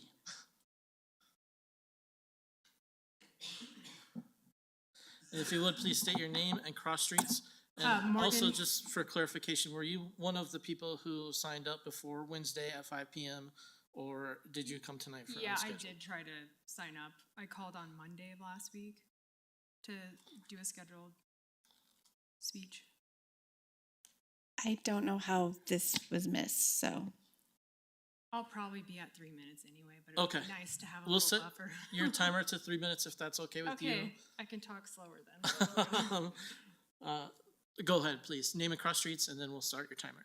Morgan Hinchy, I'm on Galipago and Union. Great. Okay. I am also here today to address the plans to erect a small cell 5G tower on the corner of Galipago and Union. As you know, this tower was originally planned to be installed without notice to nearby residents on the corner of Galipago and Layton, and was then halted due to a lack of proper permits and public pushback. The residents of the newly planned location were again not notified, and in fact were deceptively led to believe by the telecom company that this would be a streetlight installation. I and many of my neighbors have several concerns about the negative impact the installation of these towers pose in our community. We do understand that local governments have very little jurisdiction on the placement of these towers due to FCC regulations and the 2017 bill passed by the Colorado legislature that prohibits local government interference with small cell tower installs. However, we also understand that the original location was moved, and we ask that the city put pressure on the telecom company to move the location a second time. We suggest that the newly selected site not be directly located on school grounds or any easement of a residential property, and propose the greenbelt located on Fox Street and Stanford Avenue as the new location. We also believe that the city of Englewood could have done more for the residents near both site locations in this instance and for future proposed sites. First of all, surrounding neighbors of both of the proposed locations were never notified about the upcoming installation of these towers. Living near a 5G antenna can have a significant impact on property values, and we believe that we should have received sufficient notice beforehand. We are requesting that the city of Englewood implement an ordinance that requires a pre-notification be sent to all homeowners within a 500-foot radius of proposed installation sites by certified mail. Secondly, we are requesting that the city of Englewood hire an independent radio frequency consultant at the expense of the telecom applicant to conduct post-installation radio frequency radiation testing no longer than 5 days after the transmission of a wireless facility begins, and annually thereafter to ensure compliance with FCC radiation exposure guidelines.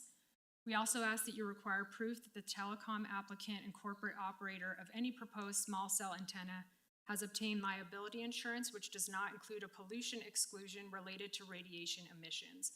Many local municipalities across the U.S. are enacting similar provisions to those that I have just listed, and we ask that the city of Englewood consider doing the same here.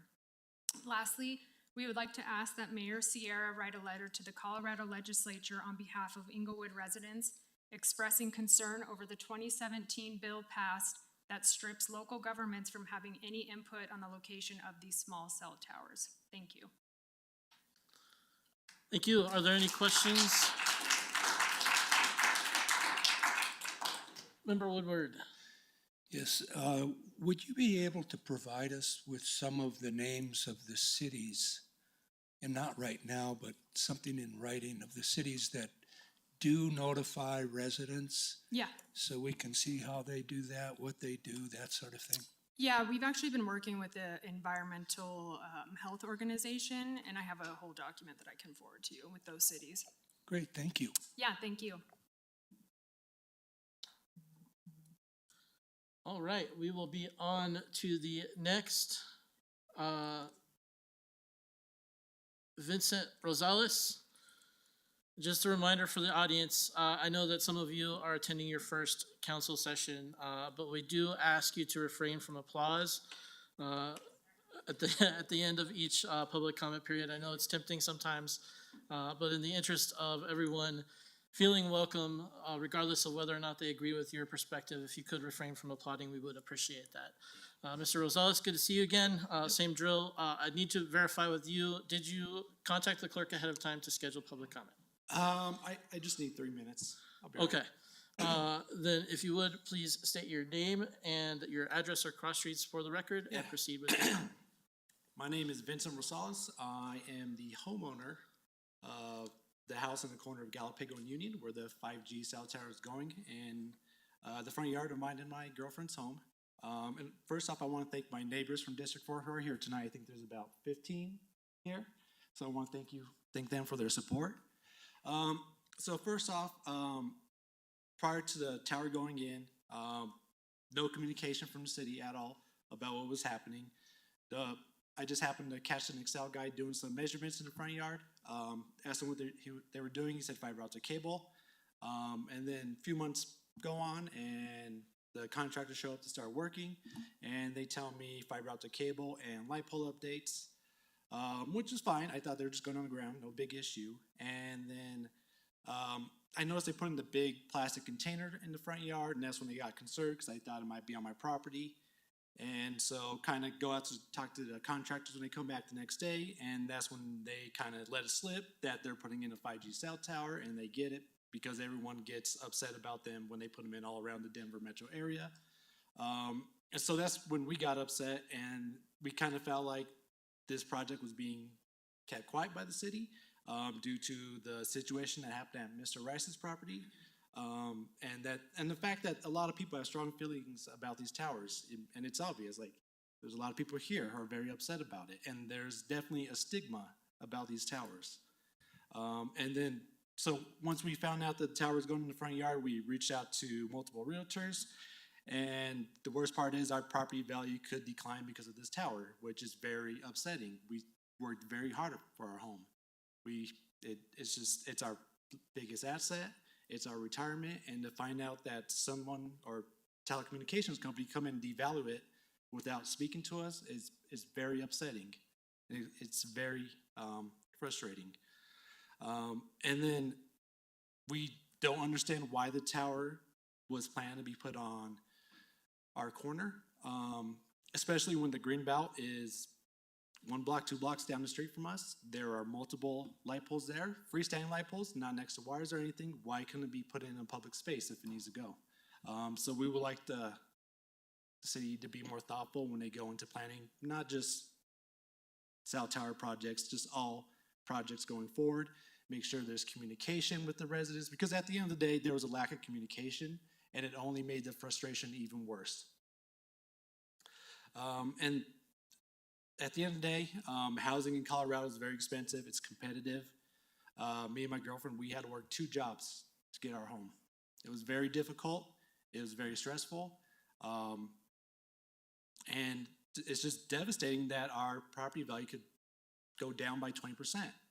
And that is a lot of money. That's not, a few hundred, a couple thousands. It's probably tens and up, thousands of dollars going down. Yeah, so we strongly encourage the city to move the tower to the greenbelt. Thank you, sir. I do have one question for you, and this is a process-related question. When was the first time you had direct communication with city staff regarding the project that was occurring? When we reached out to find out what was going on, I contacted Public Works, and I can't remember, they directed me to someone else, and then that was pretty much the first time. Yeah.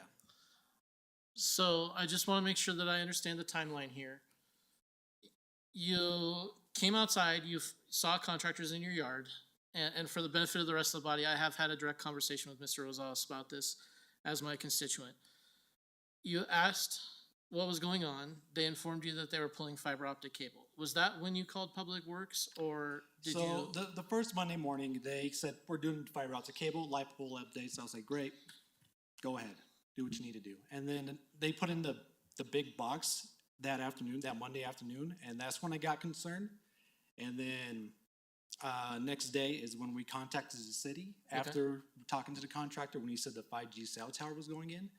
And so that's the first time I talked to someone from the city, is when I picked up my phone and dialed Public Works, or I can't remember, Public Works or Zoning and Planning office. And when you called the city, were you able to speak with someone who knew what was going on immediately, or did you have to leave a message and get a call back? They sent me to the voicemail of someone else. I can't recall their name, but I never got a call back. So they referred me. I called back, and then they referred me to a construction supervisor. I can't remember the title. And then I talked to him on the phone, and then he came down a few hours and talked to us in person. Okay. So we had a Public Works employee come out on that Tuesday afternoon and speak with us, and we requested that work be stopped until they can show that they're not on our property trespassing illegally.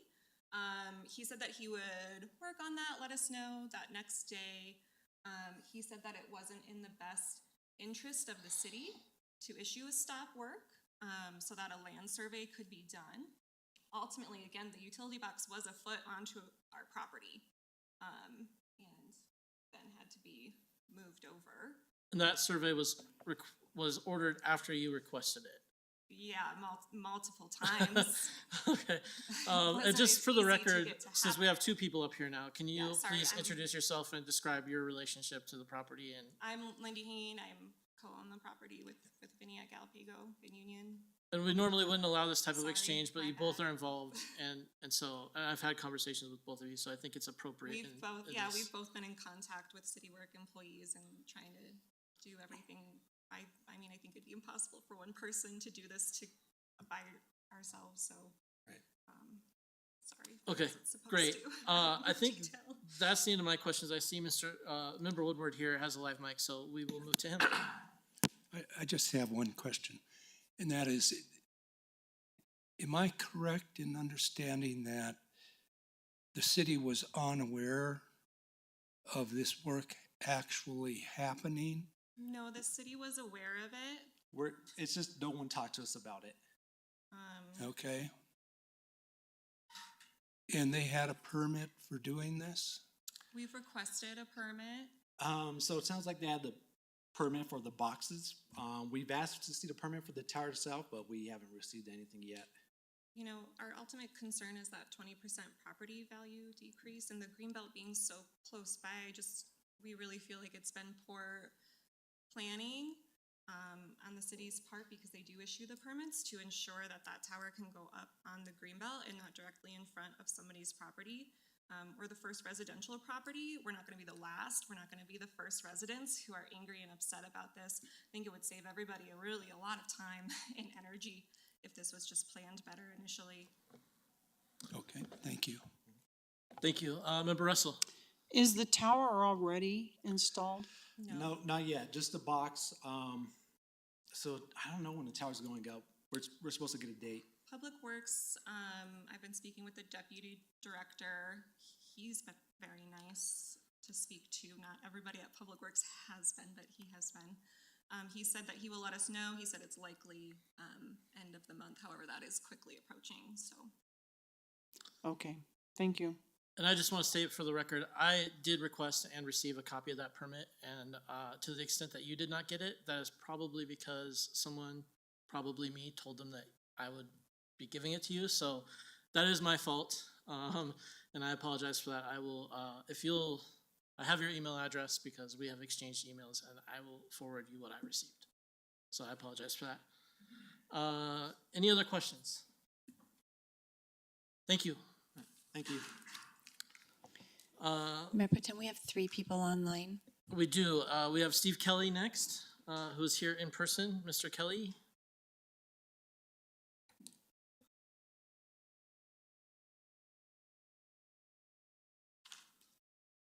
If you would, please state your name and address or cross streets. And same question I asked everybody else. Mr. Keller, are you here for unscheduled public comment because you did not sign up earlier this week? I attempted to, sent 2 emails, never heard back. Okay, well, in that case, we will treat you the same way we treated everyone else who made the same claim, and give you 5 minutes.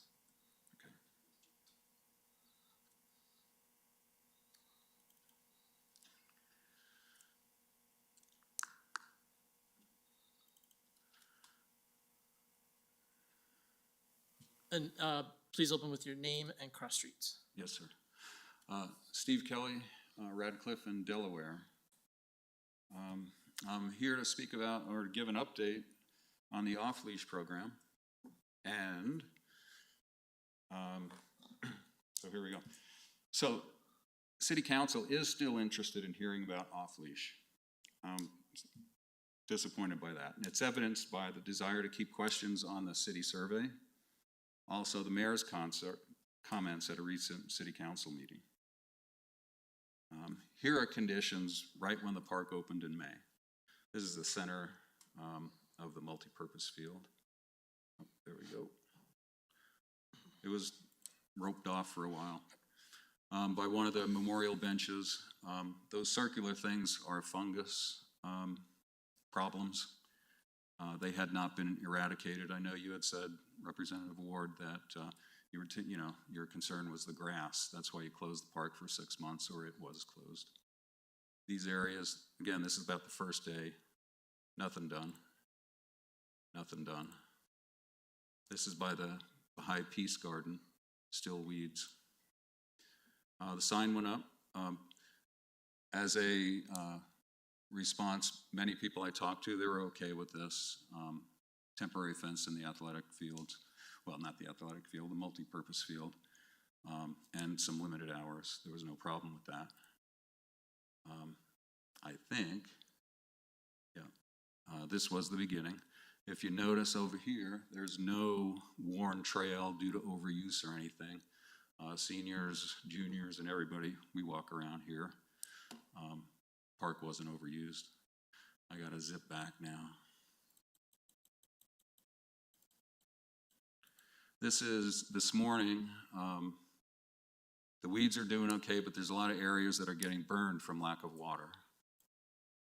That's the area that was fenced off. This in the foreground, well, not foreground, but this is the area that was fenced off. Areas that are getting covered by water, by the sprinklers, are doing fine. The other areas aren't. I'll come back to this one and that one. So immediately after the opening of the park, no work was done to eradicate weeds. The Baha'i members have done a great job keeping up the peace garden. I think they have pollinator plants as well. They are working solo. Conditions now, there are many burn patches due to lack of water. Please don't blame the dogs. City waters with a well. This was a quote from someone who frequents the park. They started watering too late. One park patron commented. There was no need this spring, well, once the park opened, for waterproof roots, as we have in the past. They started watering too late, unquote. Note, there is no evidence of any overuse. No extra effort was put into the weed problems at the park. People are okay with the temporary fence. However, it is a poor fence design. Suggestions from the community were ignored. Another communication problem. Do not, please do not close the park at the end of the season, citing water issues or overuse. It sets a bad precedent, just like fireworks cancellations. We are finding some more bottles in the park in the mornings. Please don't blame the dog owners for vandalism at the park. At last year's initial budget meeting, the city manager said, when departments asked for things, they said, give them everything they asked for. Why did parks not ask for funds for Jason Park? Please direct the city manager to pour resources, pardon the pun, pour resources into the park and save the turf. Turn on water, monitor and fix areas needing repair. We have the water and the funds. I'm gonna try quickly to go back here. I think I'm going the wrong way. So what's going on here? This is rolling into the second week of this. This is a city problem. How long has it been since any entity took action to attend to this area? This is a city management problem of great proportion. And then last, violations. Back from CRT 0387 and 340. Look hard at the data, Representatives Anderson and Ward. You represented that there were problems at the park. How many off-leash violations were reporting during off-leash hours? 0. Yes, 0. That's a sign of a successful program. There were no problems, which Joe and Steve Mr. Kelly, suggested. that's your time. Okay. 5 minutes. Thank you. Are there any questions for Mr. Kelly? I see Member Russell up first. So what was the location of that right there? Broadway and Radcliffe. So it's in front of A&A Trading Post, Broadway and Stanford, yeah. Broadway and Stanford. Yeah.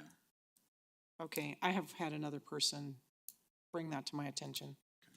Thank you. Member Woodward. Yeah, a couple questions or points, I guess, questions and points. At the Parks and Recreation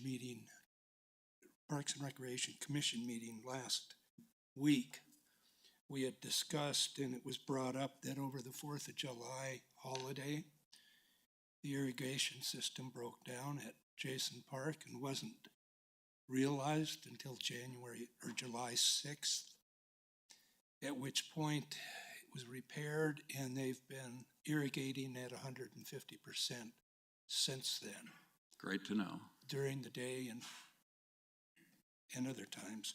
Also, I had a question for you, and asking you an opinion.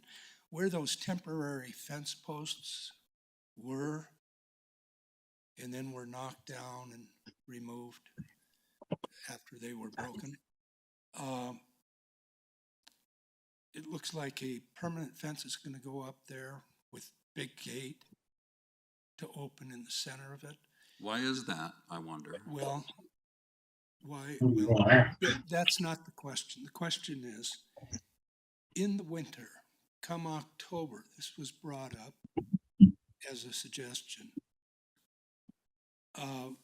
In the winter, shutting down half of that park, let's say shutting down the front half, and resting that area from the 1st of January to October, and then shutting down the field and opening the front after that. So the whole park isn't ever shut down. Only half the is there area. a question? That was the question. What is your opinion of that? Better to have some open space and off leash for dogs than none. That's what I thought. That's what I thought you would say. But yeah, a temporary fence was put up, something got broken, and now Parks is getting exactly what they wanted. We want a permanent fence up. Well, everyone, almost all the posts got broken, so. Well, again, vandalism at the park does not mean dog owners are being vandals. Thank you, Mr. Kelly, and I'll just note a point of order. This is not an opportunity for dialogue, so we need to make sure that we limit the discussion to questions for Mr. Kelly and his answers. Are there any other questions for Mr. Kelly?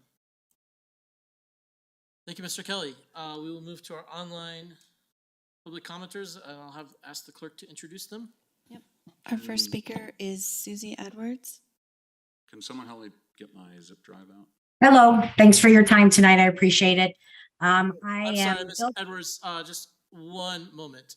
We do need some technical assistance from Mr. Kelly here. He's got his flash drive plugged in. I think one of the IT fellows is here to assist him. Please state your name and cross streets, and you may begin your public comment. Hello, my name is Susie Edwards and I'm at Tufts and Cherokee. I've just recently found out about these cell phone towers that are going up in our neighborhood. And so, as the other speakers have mentioned, I have grave concern as to how that will affect my property value, not to mention the issue of what it could cause long-term effects on children or adults for that matter. My one comment is just going to be brief, and I'm curious, is this just targeting our neighborhood here in Englewood? I'd like to know if these towers going up in Cherry Hills or in the nicer side of Englewood, are they also having these towers impinged on their property and built? So it's more just that a comment, and I would love to get feedback from that, and I'm not sure how to about doing that. And that's all I got to say. Thank you. Unfortunately, we cannot answer that question right now, although if you wait until either Member Noonekamp delivers her response to public comment or we have council member's choice at the end of this session, you may hear the answer you are looking for. Are there any questions for Ms. Edwards?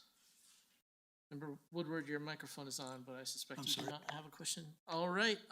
Thank you, Ms. Edwards. Thank you. Okay, our next speaker is a phone number. I don't have a name attached to it. Area code 303-921. If you could unmute yourself.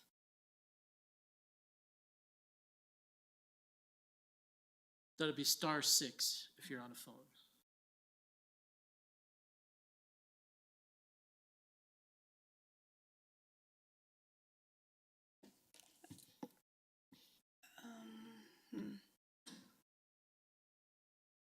Okay, we do have another person, Barb Bowman, if you are able to unmute yourself.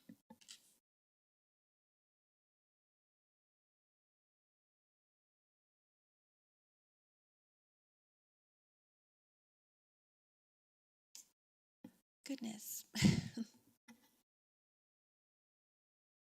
We'll give it just another moment. If either one of those There's Barb. are able to unmute, you can speak up.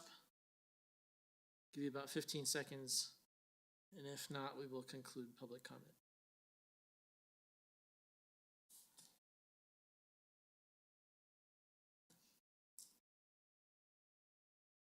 Clerk, are you getting any messages? I see that,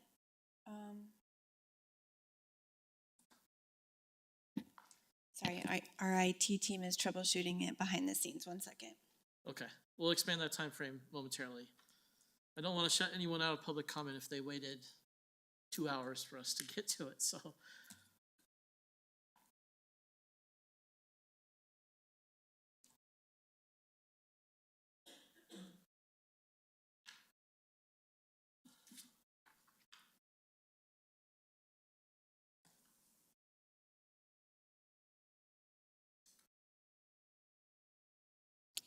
If you're joining us online and you have the ability to unmute yourself, if you could just do that now.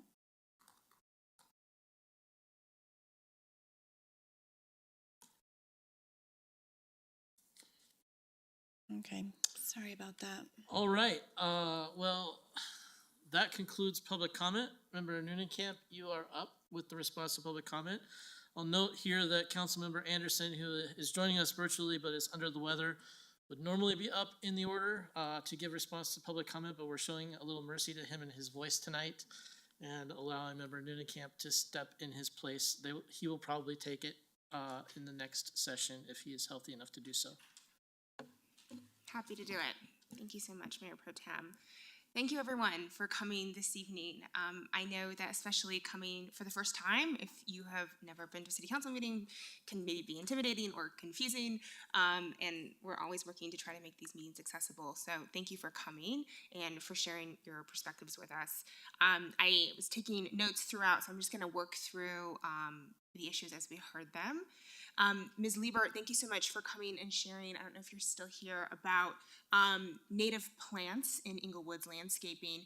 I know this is a topic that I've heard from constituents on, and I know that Mayor Pro Tem Ward actually brought up this issue in our first capital improvement plan presentation earlier this year, and his desire also to see native landscaping. And so I would like to actually do a council request on this topic to get a sense of what the city's current usage of native plants and pollinators is in city landscaping, and maybe in proportion to annuals. So I would like to see that. Thank you so much for coming.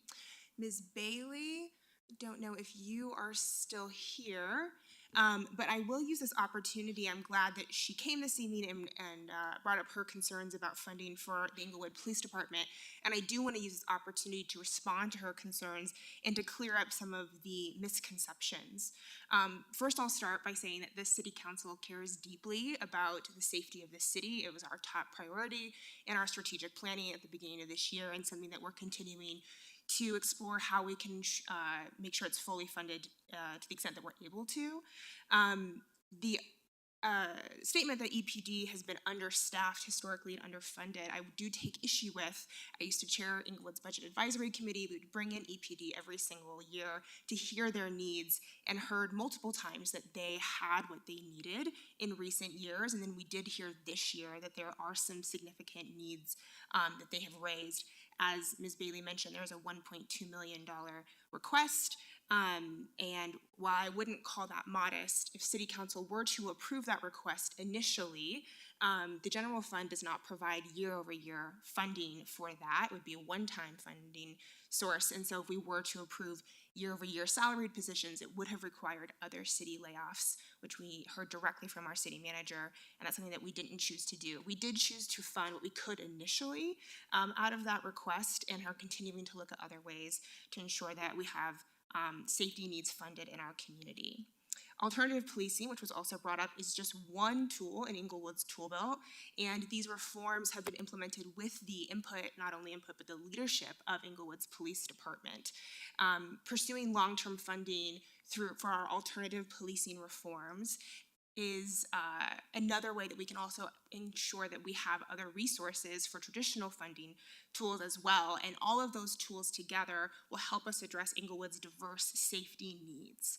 I also want to note that City Manager Lewis acts at the discretion, or at the direction, of this council, not the other way around. And so if anyone has a concern about our city's pursuit of alternative policing reforms, I ask that those would be directed to City Council and not to our staff.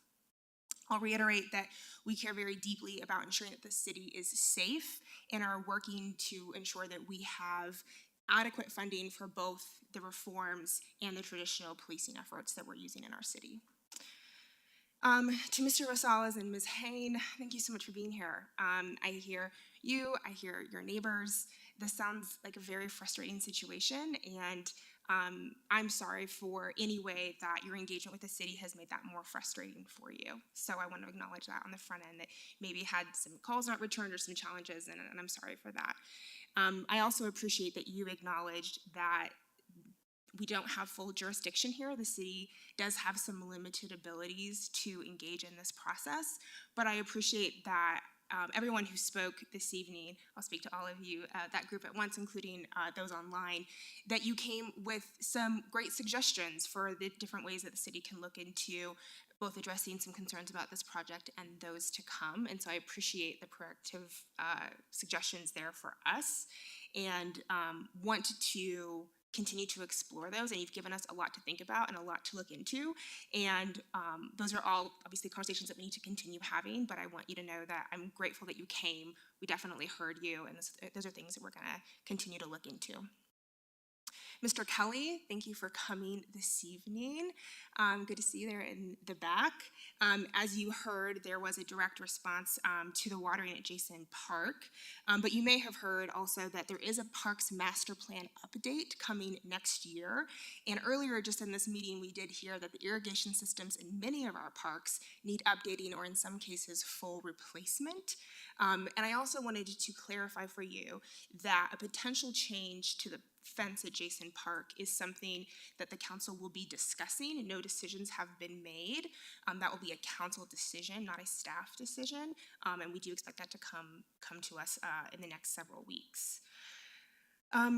those are all of my initial responses. I do want to put in another council request on the 5G issue in response to both Ms. Edwards' question, who asked online, and some questions that I have of my own. But are there any notification requirements from the telecom company when something's going up in a right-of-way in a residential area, or does the city provide any other right-of-way permit notifications, both for telecom permits or otherwise? And what power does the city have over site selection, including the idea that we heard tonight of creating a list of siting preferences? I'd also like to know, in response to Ms. Edwards' question, how does the 5G towers happening in Englewood, this tower, relate to what's happening in other communities? I think that's everything I have. Mayor Pro Tem, thank you so much. Thank you, Councilmember Noonenkamp. This concludes public comment. Would any council members like a brief break before we move into the business of the evening? Actually, I would like to respond to public comments. Also, I have some comments I'd like to share in council requests. All right, go ahead. Thank you. I would like to do a council request on, I think I've heard that Lakewood and perhaps Westminster are fighting 5G towers. And so I would like to know if there's any other cities in the metro area that are fighting the 5G towers. And I can't think of anything else right now, but I do want to thank you all for coming out.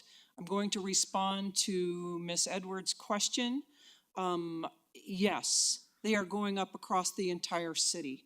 I believe that, well, I live in the northeast corner, the far northeast corner, and they are putting boxes, and we were also told they were fiber optic, nothing about 5G. And I do believe this is problematic, and so I thank you all for coming out and bringing attention to council on this. Thank you very much.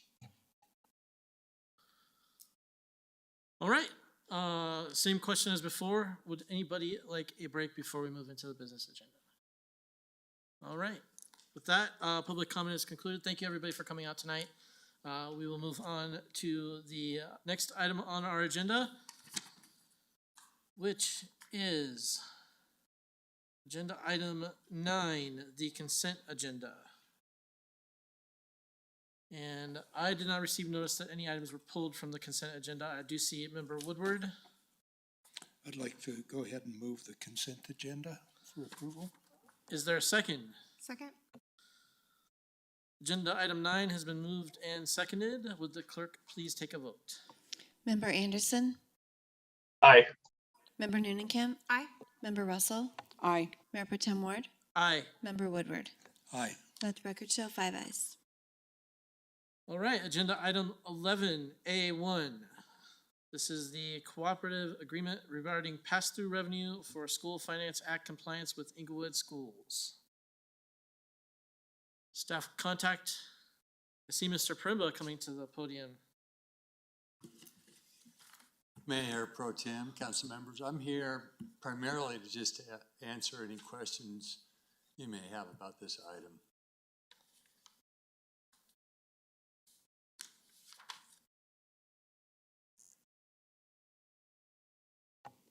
Member Russell. Thank you. Was this precipitated totally by the legislation? And we didn't know, I mean, there's been some discussion about entering into discussions with the county and the school district, but it wasn't entertained at all until the legislation, is that correct? Well, starting with our original conversations with the schools district last year, we were all aware of the state legislation, and they had requested and that we make an accommodation to allow this corrective measure at the state legislature to essentially flow these corrective revenues through to the school district rather than allowing them to be swept into EDDA TIF revenues. And we reviewed it You know, everybody reviewed it. We talked about it, I believe, in February at the study session.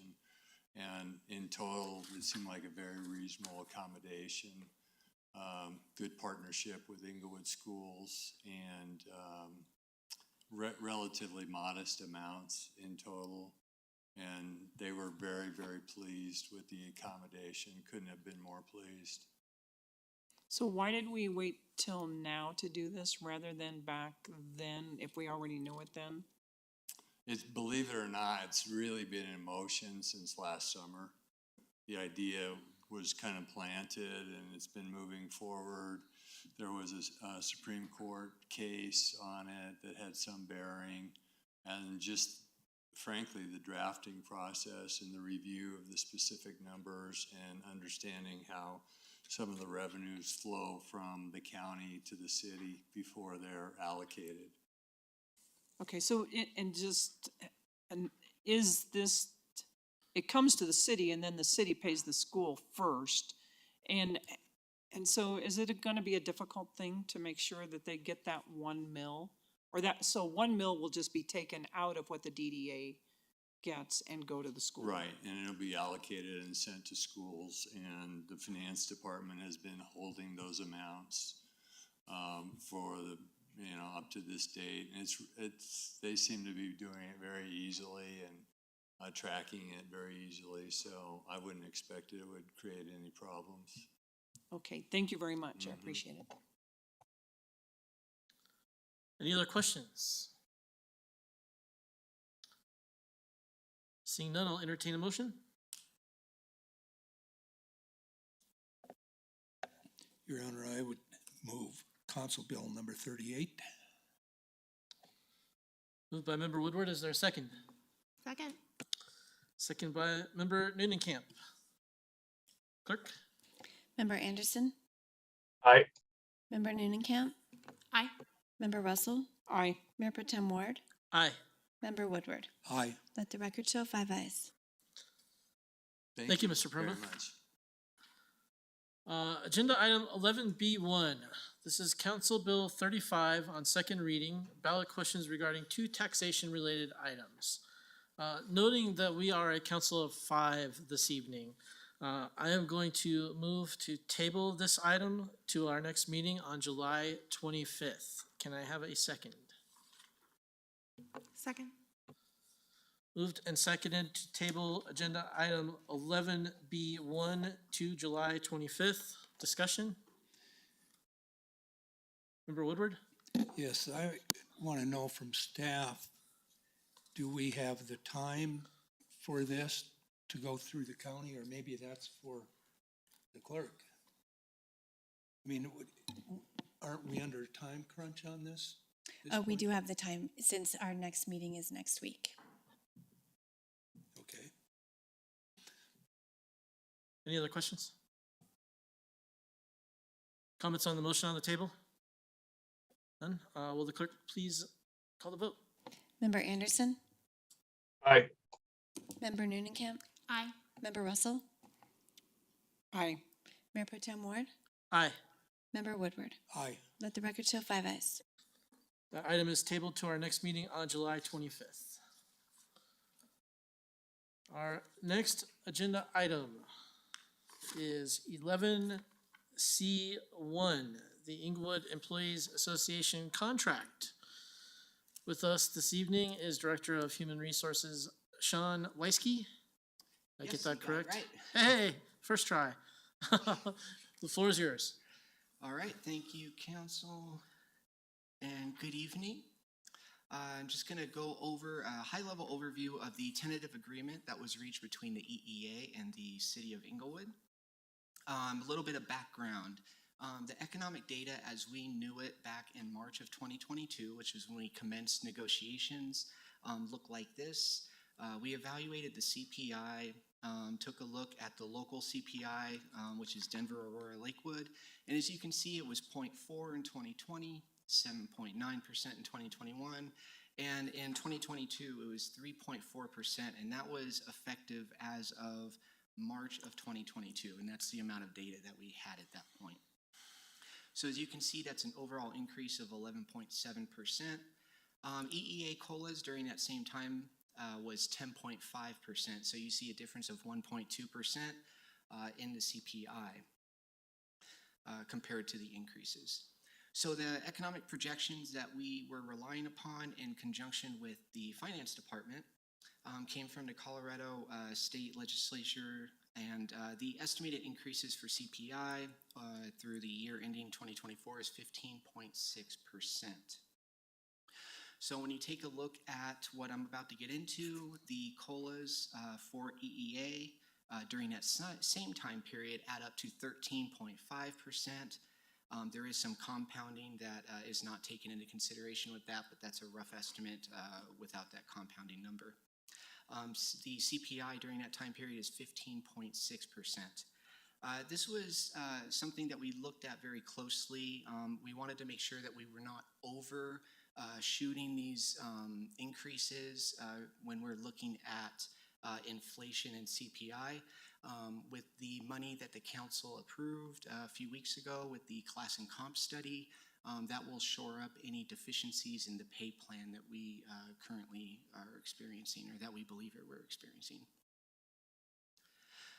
All right, aside from the main economics, just going article by article of those articles that were changed, the duration of the contract, 2-year contract, it's typical to see a 3-year contract given the uncertainty that we're seeing in the economy and the global economy really. We thought it would be better to do a 2-year contract. EEA was in agreement with that. We clarified the definition of immediate family member to comply with Colorado law. Hours of work, we wanted to create flexibility. Again, this is a retention and recruitment issue, what I talked about previously at the last meeting where I was presenting the class and comp study. That's really what we're focused on, is recruitment, retention, being that employer of choice. Part of that is providing flexibility. So we did provide the opportunity for EEA employees to work a 980 schedule, which is consistent with our current MSC policy for non-represented employees. We also wanted to provide employees additional notice time for when they would be called into work or have a schedule change and provide them 72-hour notice.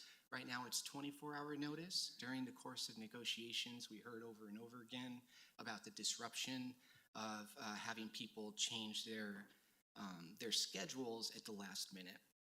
We also defined emergency to make it so clear so that everybody understood what that meant, as it was not previously defined. Flex work, again, this is an additional article providing for a 980 schedule.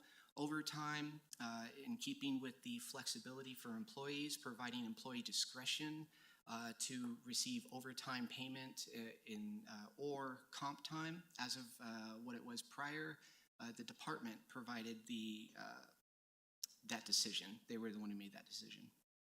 Acting pay, we reduced acting pay from 30 days to 80 consecutive working hours. This was inconsistently applied. What does a day mean? No one could really define what that means. Is it consistent, or is it consecutive, or is it not consecutive? This provided clarifying language for one whole pay period of somebody acting in a higher level position. Differential pay, this was just cleanup. There was a previous side letter that was agreed upon. We incorporated that side letter that clarified the hours of work that are eligible for a shift differential pay. Paid time off, we increased the paid time off for new employees who have 0 to 4 years of city service from 88 hours to 96.72 hours.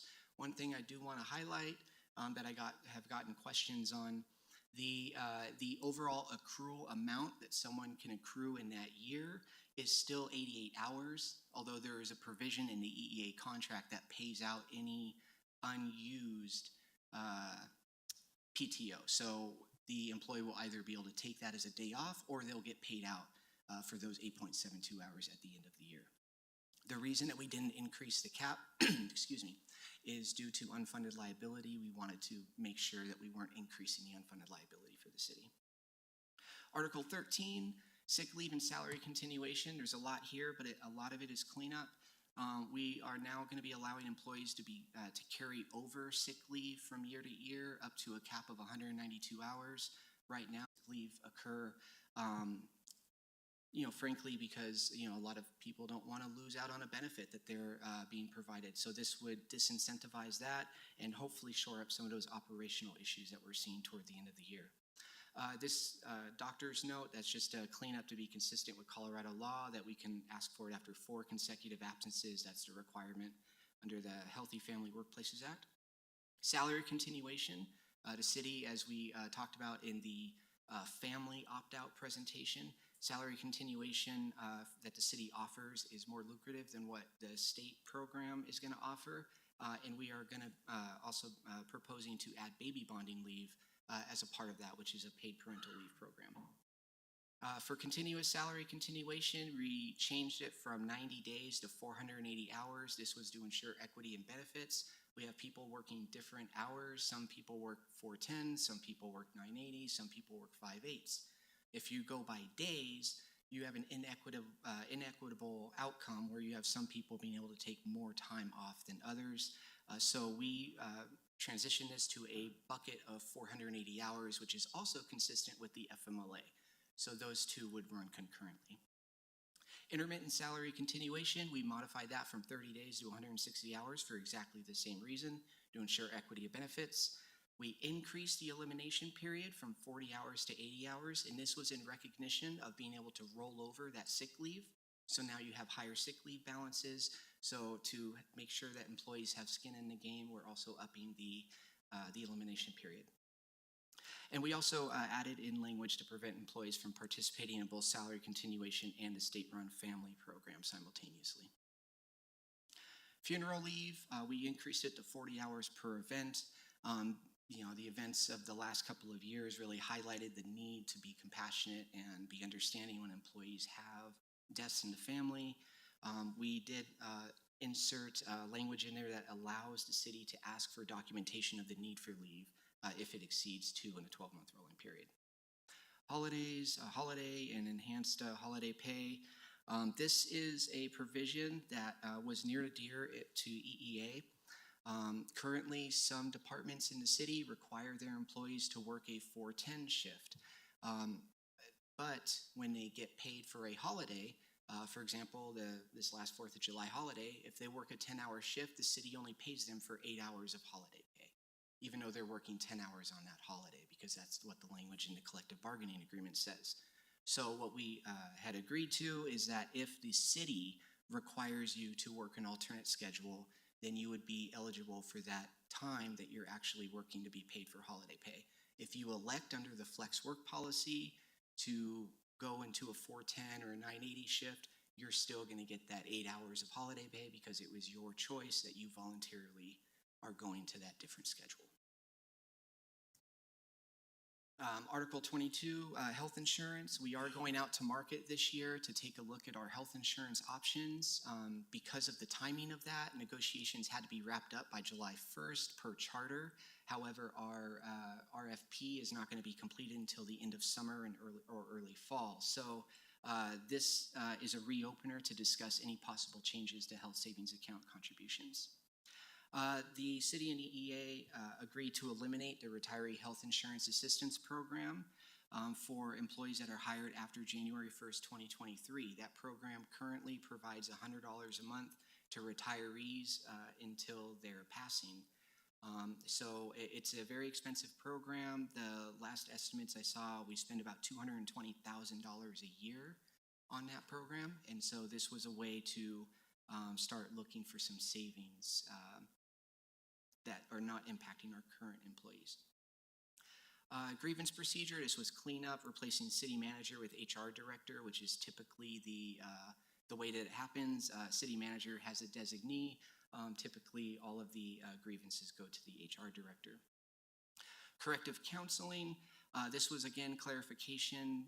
Previously, the city was required to give an employee 3 days notice if they simply wanted to have a coaching conversation with their staff. And that employee would be eligible to bring a union member with them. And this is not consistent with Weingarten rights. This isn't consistent with any best practice in labor relations. So we went ahead and clarified that, allowing the city to have frank and open coaching and counseling conversations with staff without having to go through the union or give in a 3-day notice to be able to talk to your employees.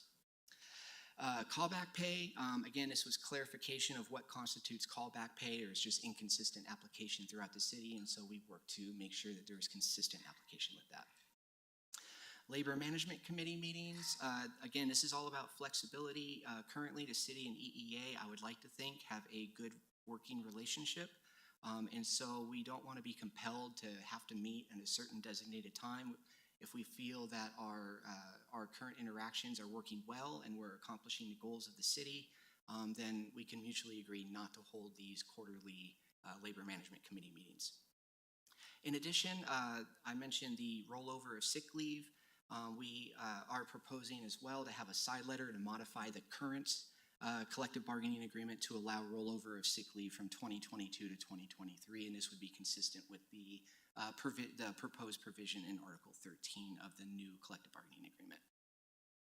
So, in summary, working with finance, we were looking to make sure that we were going to be fiscally sustainable with our COLAs and that it actually tracked with the inflationary pressures that we're seeing and that everybody is feeling right now, while making sure that we can actually sustain that level of pay.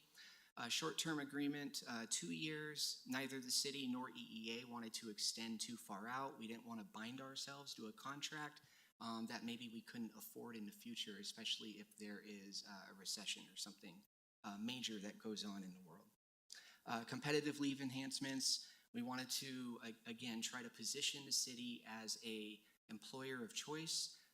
The holiday pay, matching the work schedules, baby bonding is becoming pretty ubiquitous out there in the market. And so that's something that we were looking at adding to our array of benefits. And then a funeral leave increase. Additional pay opportunities, allowing employees to have that acting pay for 80 hours of work as opposed to 30 days. And again, there is a problem with interpretation of what constitutes a day. Increased flexibility, the 980 schedule, the comp time, being up to the employee to receive comp time or overtime, 72-hour notice of schedule changes, except in cases of emergency in the Labor Management Committee meetings. That is all there to enhance the employee experience and then to cut down on unnecessary bureaucracy. Consistency, the hours and salary continuation, we want to make sure there's equitable treatment for all staff, that there's not some person who has a 410 schedule gets a better benefit than someone who has to be here 5 days a week. So we want equitability across the organization. There's legal cleanup language that I mentioned, the Healthy Family Workplace Act, the shift differential side letter that was already agreed to, just bringing that all into the collective bargaining agreement so we have a comprehensive CBA. And then we're looking forward to the future with the reopener with the HSA after the RFP results come in and eliminating that $100 a month retiree medical subsidy. So, it looks like this is duplicative. This is duplicative. Sorry about that. So staff recommendation is both staff and EEA believe that the terms of this agreement are fair and in the best interest of all parties involved, and we recommend ratifying this tentative agreement between the EEA and the city bargaining team. Happy to take any questions. Member Woodward. Yeah, I just have a simple question here. Funeral pay, would that be the same as grief pay? It can be. It could be to mourn. It could be to go to attend a service. It would be for that event of a qualifying person passing on. And sometimes, I guess when I see funeral pay, I'm just thinking of, there's been a number of times when people have passed that they had no services.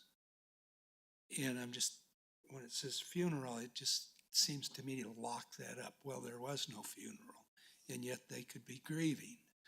So I'm just wondering if maybe there's a better word for that than funeral pay. I've seen bereavement pay, I've seen grief, loss pay, so we can certainly look at the wording of that to make sure that it's clear. Thank you. Member Denenkamp. Thank you, Mayor Pro Tem. Thank you for the presentation, Director Weisky. And I know I had some questions for you, and you provided those earlier today, so thank you for that as well. One follow-up question I have is I just this is the first time we've gone through this negotiation since I've been on council, and I want to make sure that I'm clear about which employees we're speaking about in this contract. So there's the voting members and there are the dues paying members of the EEA, but then I understand that there's a Supreme Court case that says that these could apply to all of our employees. Can you just help walk us through exactly who we're speaking about? Right, so that Supreme Court case, and I would defer to Tamara on the specifics of that, but that Supreme Court case, Janice v. AFSCME, stated that public sector employees are not required to join or pay dues or pay administrative fees to a union for representation. However, they would still be covered by that collective bargaining agreement. So everyone who is an EEA eligible, they are eligible to be an EEA member. They're covered by the collective bargaining agreement, regardless of whether they pay union dues or not. Does that answer the question? And does that include both the benefits and the compensation agreements? Yes, everything, they receive everything. The only thing that non-dues paying members are not able to do is vote in union elections. And do you have the number of how many employees are both the dues paying members and then how many would be eligible who would be under this agreement total? There are 94 employees eligible. I don't have the number of dues paying members. That would be an EEA question. I can certainly get that if you'd like. So there's 94 total that are going to be affected by the agreement? Correct. Okay, thank you. Yes.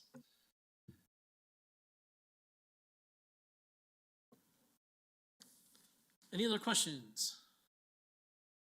Seeing none, I will entertain a motion. Your Honor, I'll move 11C1. Thank you, Member Woodward. Is there a second? Second. Seconded by Member Noonan-Camp. Will the clerk, are there any comments? It's been moved and seconded. Comments? I, for one, would like to thank you for the work that went into this. I've been casually monitoring the city's union contracts for, 6 or 7 years, the last few cycles.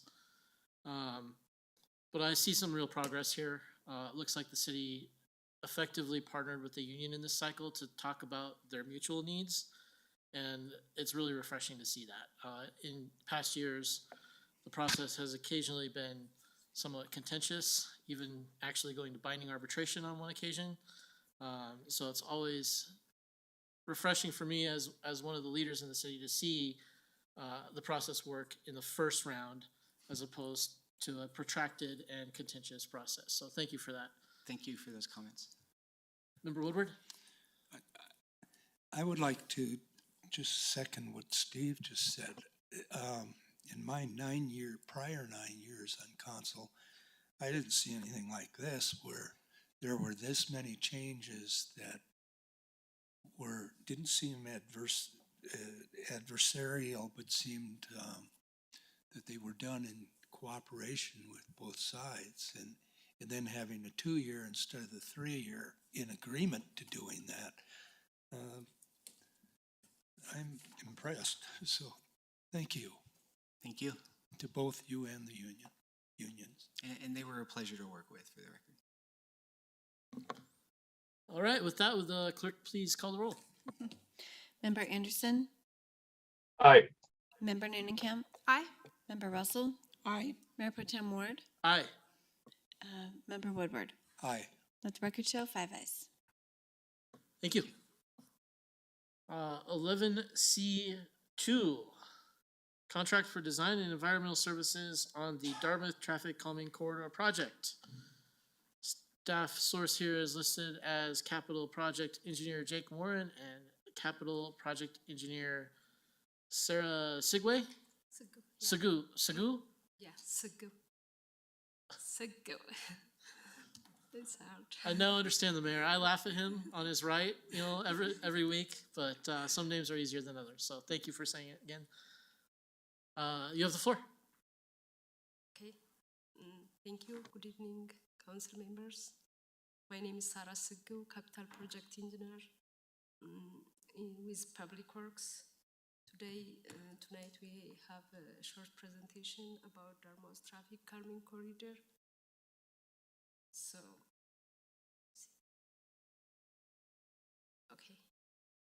So first of all, I just go over the purpose of the project as the whole. The purpose of this project is to achieve a reduction in traffic accidents and serious injuries, enhancing safety for all users, and enhancing increased pedestrian and bicycle usage. So here is the aerial view of the project, and the yellow part gives you the idea of the location of the project. On the Dartmouth Avenue from Broadway to University Boulevard, and these three green circles indicate the project focus points for the intersection improvement. So the purpose of the contract, we are... Sorry to interrupt. If you could just get a little bit closer to the microphone, I think some folks are having trouble hearing you, maybe online, so okay. Thank you. Okay, so the purpose of the contract we are asking for approval today is we want to bring engineering firm on board to obtain necessary seeded clearances, to obtain public outreach and design proposed infrastructure, and develop a bid package plan and specification, and we can take this project to construction.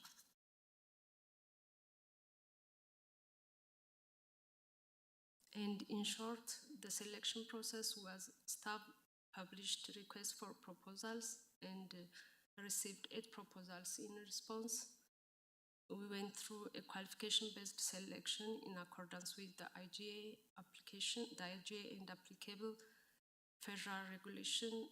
And so the selection committee had 4 staff members from the Public Works Department, and 4 firms were shortlisted for interview, and following interviews, Apex received the highest aggregate score.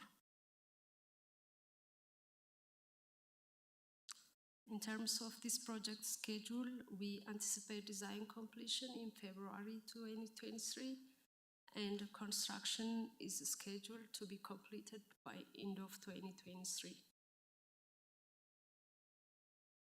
So in closing, staff recommends City Council approve by motion a contract in the amount of $346,109 with Apex Design to provide engineering design services for the Dartmouth Traffic Calming Corridor project. So with that, we would be happy to answer any questions. Thank you. Questions from council? Member Noonan-Camp. Thank you. Thank you for the presentation. This is helpful. And for the materials that were provided in advance. This is in my district, and I've had several constituents reach out to me with questions about the project. They're very excited to see it happening because they are concerned about the safety of the corridor. One question I have is, in the summary of the project that we were provided from staff, it does include several of the proposed items that will be part of this, including roundabouts and curb rollouts and those kinds of measures. Are those decided that that's what will be in that area, or is this contract simply for the design of what could be there and it will be decided through the process of public engagement? Can you help me understand the sequencing? Yeah, so as part of the design process, the consultant is going to evaluate both mini roundabouts as well as just improving the traffic signals that are Could out you there. step up to the microphone there? Thanks. So as part of the design process, the consultant is going to evaluate essentially 2 alternatives. One would be to just improve traffic signals at those intersections, whereas the other would be to install mini roundabouts. And as far as the curb extensions, that's something that we'll likely do just because those are shown to improve pedestrian safety and impose traffic calming, slow traffic down, and just make the corridor safer for all users. On that piece specifically, we did hear from a constituent today who was concerned about the implications for cyclists, kind of how when the curb comes out, they have to go into traffic. Do we have a sense of how this will affect the cycling in our community, and how have we thought about the safety there? So that is something that we talked with the selected consultant on during the interview, and a big reason why we selected them is because they are leading experts in mini roundabout design, and bicycle movement through the mini roundabout can be accommodated. One of the things that they talked about, for example, was so as the bike lane approaches the mini roundabout, we can give bicyclists the option of entering the mini roundabout as a vehicle would, or for those users that are less comfortable with that sort of thing, we can essentially install a curb ramp where the bulb outs are, so that those bicyclists can move up onto the sidewalk and essentially navigate it as a pedestrian would through the crosswalks. I appreciate that. That's super helpful. I know some folks are timid about cycling on the street. I can't imagine cycling in a roundabout. I'll just say that right now. No, thank you. But because one of the purposes of this project is to increase bicycle usage, I do want to ensure that we're thinking about pedestrians and cyclists together, especially on that big corridor, and that we're thinking about how they can do that and safely and confidently. So I appreciate that and look forward to that being integrated in the public outreach process as well for this. Thanks. Member Russell. Thank you. So my question is about public outreach, and my question is, are we doing public outreach to get feedback, or are we marketing what the company thinks that we should put there? Well, the intent is to get feedback. I mean, when we talked with the consultant about scoping, we want them to set up One more public time, meetings. Jake, sorry, at the I'm mic. sorry. Thank you. So when we talked with the consultant in scoping this contract, we wanted to make sure that they included in the scope open houses, as well as work on a public website where we can get feedback from the public, and we definitely want the public to provide their input and tell us what they think about the project. One of my greatest concerns is just what you shared, the fact that we have hired a consultant that is really one of the experts in mini roundabouts. Is that the foregone conclusion we're going to mini roundabouts? That is what concerns me greatly, because we were told back at the beginning that they would decide whether we were going to do that.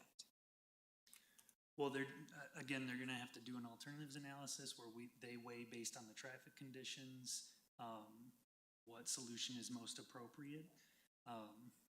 So I will say that the mini roundabout consultant is a sub-consultant to who we are hiring, so it's not like we aren't obligated to use that expertise that's available to us. So Apex has the staff available to design a signalized intersection if that's what the alternatives analysis suggests we should do. Will the final decision be coming back to council? If we vote yes on this, it'll just go through to completion, whatever they decide. Well, I know we have scope for us to come for like a study session. I'm not sure. I think that's something we could bring back to council.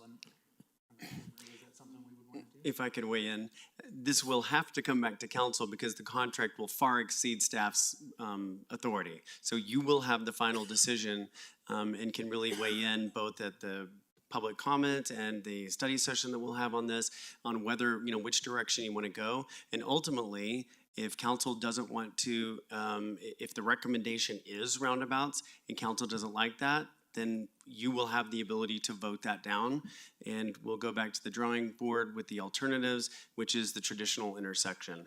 So I think council can have confidence in the fact that, we're objective on this from the fact that we put in the scope of work one or the other, either a traditional intersection or roundabouts, but we do want to be open-minded to new ways of looking at traffic management. are they going to be given the accident information at each location and the weather conditions of those accidents? Yeah, we'll give them the crash reports. Because it seems to me, and it's been a couple of years ago since this information was presented, I thought there were only 10 accidents at Downing and Dartmouth. I could be wrong about that, but in a year's period, that doesn't seem like a substantial amount. And if they were in the wintertime, they come down that hill and they're going a little too fast, they go right through it. Yes, so we did some preliminary analysis when we put the RFP out I think we pulled the last 3 years of full data, but we'll give them the latest traffic information from the PD. And basically each accident or each crash we'll look at has all the details in terms of time of day, weather conditions, location and speed of or not speed, but the way the vehicles were traveling, what type of crash occurred, all of that information. So we'll get the most updated crash information to Apex before they start to do their analysis. And do we have traffic patterns in those intersections also? Because 26 years ago when we moved there was no rush hour on Dartmouth. There is now a rush hour. 2 rush hours, really. I believe, are we getting traffic counts with turning movement counts?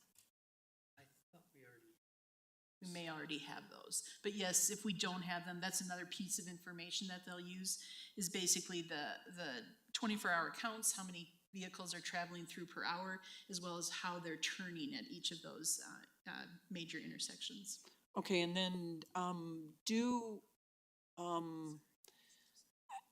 I guess one of my other concerns, I want to make sure they have the information on this, is trash trucks going through those intersections, fire trucks, emergency vehicles, because the emergency vehicles have the ability to change the light. They don't have the ability to stop traffic in a roundabout. Yeah, I mean, that's true. I mean, we'll have to design, regardless, we'll have to design the mini roundabouts such that fire trucks and ambulance and other emergency vehicles can navigate them. Okay, thank you very much. I appreciate that.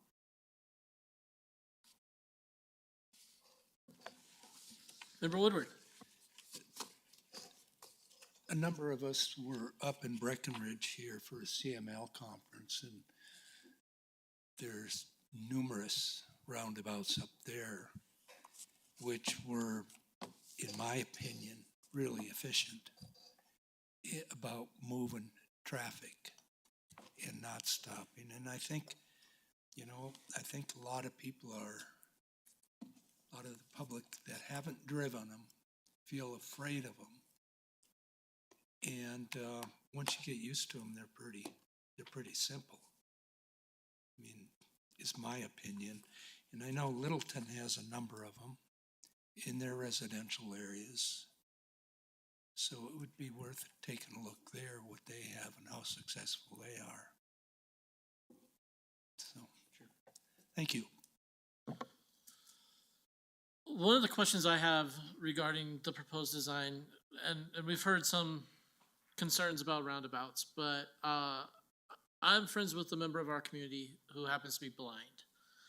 And she maintains that roundabouts are not safe for blind people. They're exceedingly difficult for a blind person to navigate because there's no signal that says whether or not it's clear for traffic, and the visibility of the drivers coming through the roundabout is limited. So if the blind person is crossing the roundabout intersection, their odds of getting hit are significantly increased compared to a signalized intersection. My question for you on that matter is, how does this plan anticipate meeting the needs of folks who move about the city differently by virtue of their different abilities? Yeah, again, that's something that we'll have to talk to the design consultant about and make sure they're aware that that's an important design criteria for the community.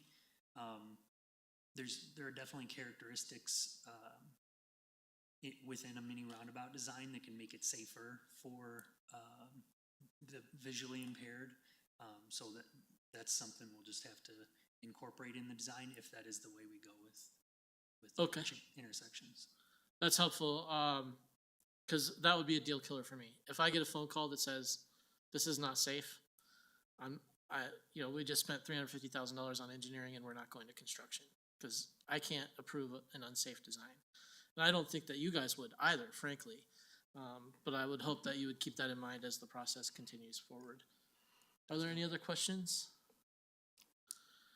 Mayor Pro Tem, may I add one comment to that? Yes. One of the things we've done with our wayfinding plan is reach out to the Colorado School for the Blind in Littleton, and they've provided really invaluable resources. So we might just go ahead and connect, if the contract is approved, connect our consultant team to the Colorado School for the Blind for that purpose. Sounds like a great plan. Thank you.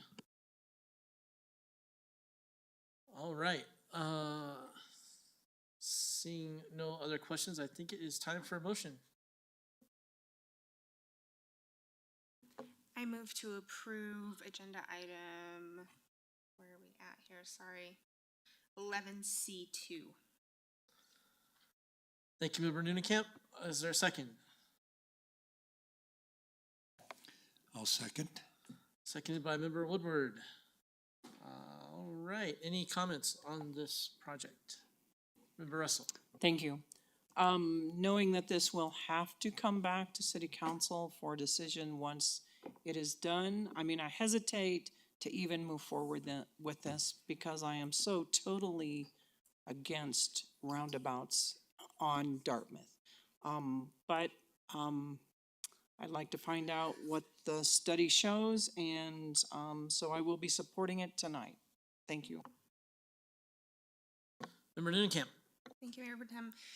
In reference to my earlier point, I do hope when this comes back to City Council, both in study session or otherwise, that it is clear how we're accommodating for cyclists in a safe way with some of these changes. So looking forward to seeing that, but thanks for all the work that went into this and looking forward to ultimately a safer corridor. And with that, will you please call the roll? Member Anderson? Aye. Member Noonan-Camp? Aye. Member Russell? Aye. Mayor Pro Tem Ward? Aye. Member Woodward? Aye. Let the record show 5 ayes. Thank you. All right, so it's time to move to general discussion, but I will note that we did stop during the study session as we were talking about the youth commission. So I think now might be a good time for us to revisit 1C, which is discussing ways to engage youth. Our staff members aren't here, but I think we're at the point where we could at least figure out how we want to move forward. And I apologize, Clerk Carl, because you were part of that discussion, so we do have one present. Don't everybody speak at once. All right, I'll open it up. As I said earlier, I'm very keen on internships. When I was in high school, I participated in youth and government. My concern there is that on a city level, we might not have as much engagement in that mock council type idea. The Youth Summit Advisory Group and Youth Commission are all, I think, potentially viable ideas. Although I would lean in the early phases towards something that is simpler as kind of a pilot. So maybe a 1 or 2 meeting youth summit to discuss what our local youth are interested in might be a good place to start. Those are my thoughts on the matter. Anyone else? Member Noonan-Camp. Yeah, thank you. I'll reiterate my comment from earlier. I mean, I do support the internship program. I've been a long supporter of those, and I know that those are already coming to us in proposals this year. So I think that we can kind of say is done. And I would ultimately like to see Englewood have a vibrant youth commission. But as an initial step, I do support starting with an advisory group as a way to pilot it. I would like to see them meet more than once or twice, because I think we need to see how some kind of recurring meetings could work, what kind of topics they could discuss. hopefully use that as a way to generate momentum into a full commission, but also realizing that there's a lot of priorities in the city and fully aware of that, and to see how the relationship with Englewood Public Schools develops as well as their partner of kind of helping students become aware of these opportunities. I, for one, will absolutely volunteer to go speak in schools and invite students to do this. Former civics teacher, happy to do that. And one reason why I'm so passionate about this topic. And I think the more we can get young people involved in the future of our city, the better our city will be in the future. And so that's something that's important to me. So I would say start with the advisory group with the goal of seeing that pilot into something more permanent. Member Russell. I just have one question. Do we have plenty of staff to devote staff time to this project? That's my question. Do I need to answer that right now, Member Russell? We are evaluating that. I think that that's been in the back of City Clerk Carlile's mind, as well as Assistant City Manager Dodd. And so we are looking at that fairly closely, and will be part of the analysis. Thank you. I see Member Anderson's hand. It's a tiny little yellow blob in the corner of the screen, but I saw it this time. Joe, go ahead. Thank you, Mayor Pro Tem. I essentially agree with Councilmember Newenkamp to start with the advisory group with the goal of moving towards a commission in the future. That's my weigh in on it. Thank you. I can agree with that as well. I think there are probably some details that we need to flesh out on that, but I don't think that we necessarily need to do them tonight. One of my big concerns is the age range of participants and what that looks like. But I think going forward, if we can focus on the advisory group item and perhaps revisit this at a future study session. Does that sound like a viable path forward for everyone? Any objections to that? Mayor Pro Tem? Yes. Can we ask staff to, with this direction, to bring us back a proposal of what it would look like, the age range that they would recommend, what the staff considerations would be, when it would start, just so we have a better idea of what we're talking about now that we've maybe narrowed in on something, if there's consensus on that. And then once we have a framework, then shop it to the schools. That's how I'd recommend moving forward. Yeah, and I'll add to that an estimate of how much of a staff lift this is. I want to make sure, to the extent that we do have an ask of staff here, that we're spending time in a way that benefits the community. Member Russell? I don't want to commit to doing anything until we know if we have enough staff to dedicate even the time to look into it. Because we are short-staffed, and I'm not saying that I am opposed to this, but I am interested in taking care of the staff that we have. So I would like an answer to that question before we move forward with even what we want to do.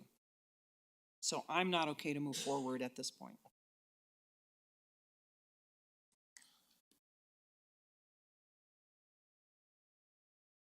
Member Woodward, anything to add?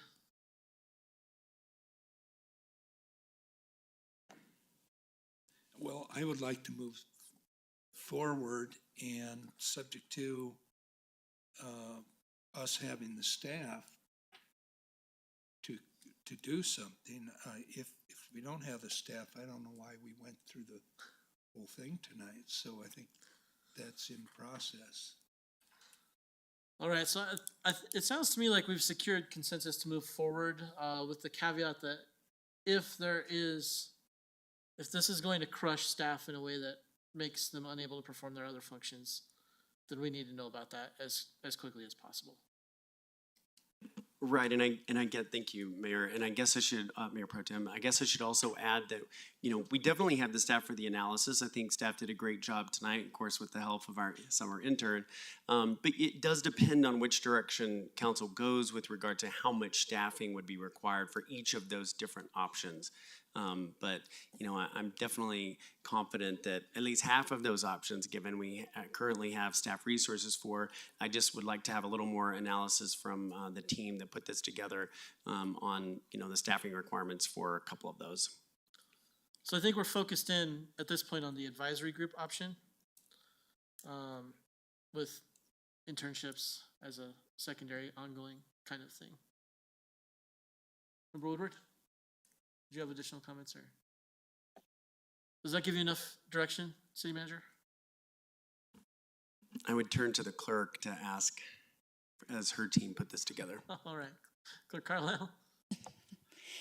Yes, so I'll take this back to Elena and Tim, and maybe we can have Elena, we only have her for a little while longer, but if she could devote some time to that piece of it, certainly. Outstanding, thank you. I think that concludes that agenda item unless anybody has anything else to add. That brings us to Mayor's Choice.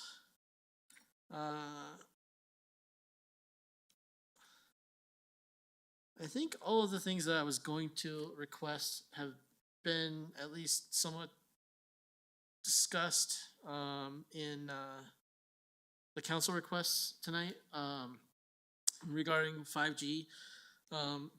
Generally speaking, I think it may be time for us to have another study session. We had a previous study session regarding public right-of-way, but some issues came up tonight. Public notice and just overall process regarding when we are doing something in the public right-of-way, particularly when that public right-of-way appears to be on someone's lawn. I visited the location where the 5G tower is scheduled to go up, and it literally looks like it's on their front lawn. That being said, it's the public right-of-way, and we know that because we did a survey and subsequently moved the box a foot closer to the sidewalk. But I don't know how the rest of this council feels on that. I know that a memo is being prepared. I'd like to make that a study session if possible to discuss some of the levers that we may have to pull and some of the options that we may have policy-wise to sort of ease some of the pain in the city regarding, at the very least, process, at best, outcome on these 5G towers. That's my only ask tonight.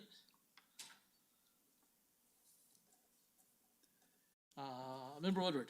With regard to the 5G towers, one of the things I would like to see is some of the accepted scientific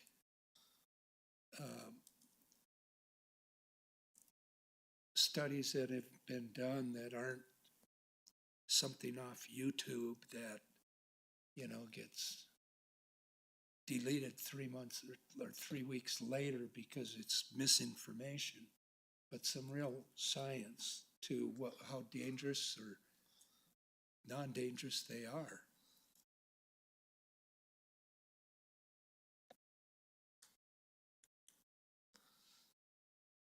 Are you, just to clarify, Member Woodward, are you asking for that from staff or just noting to the public that you'd like to see some additional information?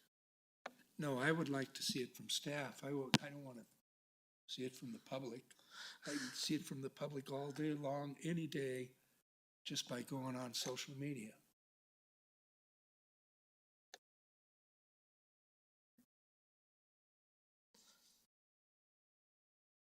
All right, I think that may be another council request from Member Woodward. Member Woodward, would it be okay if we include that in the study session that's being proposed?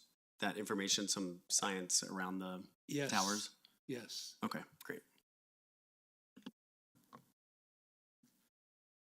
All right, who's next? Member Denkamp. Yeah, I'm fine having a study session on that topic. Also being aware that I just made a council request, and so some of that might be answered there. But cognizant of the limitations of the city jurisdiction, I can imagine if someone started digging up my front lawn and I had no idea what's going on, that might be disturbing and disrupting. And so I am curious about, I don't know if the city should be the notifier or if it should be the company. And I'm curious just about right-of-way permitting generally, not necessarily telecom and definitely not necessarily 5G. That's not my biggest concern personally, but just how we're engaging with our residents, how we're being proactive, how we're providing excellent customer service, which it sounds like maybe they did not receive in this case. That's what I would like to see at a study session.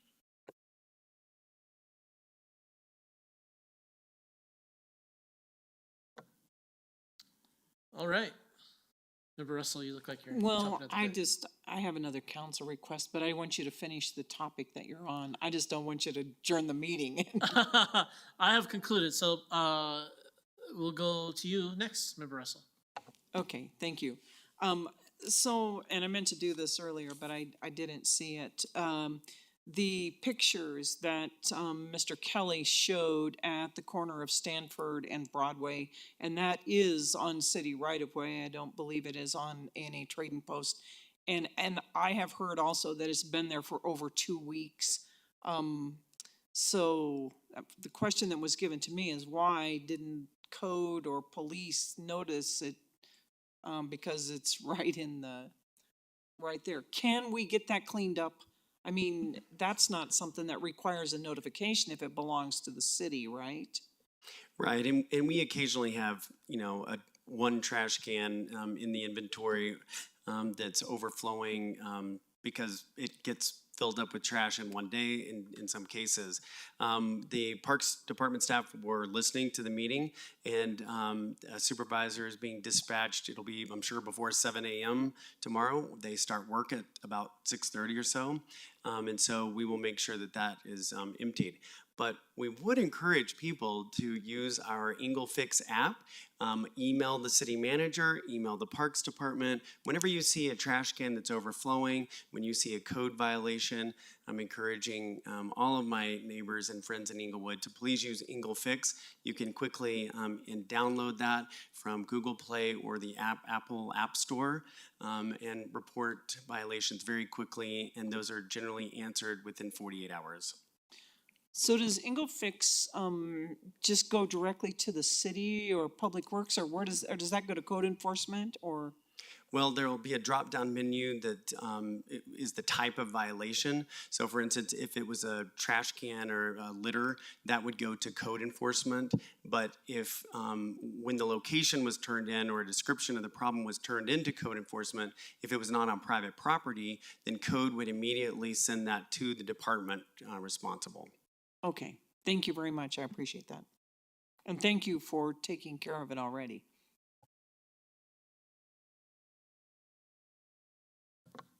Anything else for Member's Choice? Member Nunecamp. Yes, I just want to remind council that this Thursday evening from 6 to 8 p.m. at Devil's Head Distillery, the Cultural Arts Commission is hosting an artist meet and greet. They put out a call to artists in the community to come and to connect with the Cultural Arts Commission, to connect with the city, and learn how they can engage in art activities that are happening in the city, both public art that we're doing, future art events. I know that they would love to have representation from city council there. I will be there. So if you'd like to come and have some food and drink at Devil's Head Distillery between 6 and 8 this Thursday, I know that the CAC would love to have you there, and you'd get to meet some of the great artists that live in Englewood.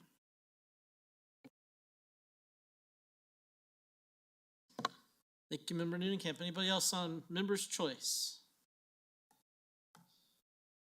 All right, we'll move on to City Manager's report. No report, Mayor Pro Tem.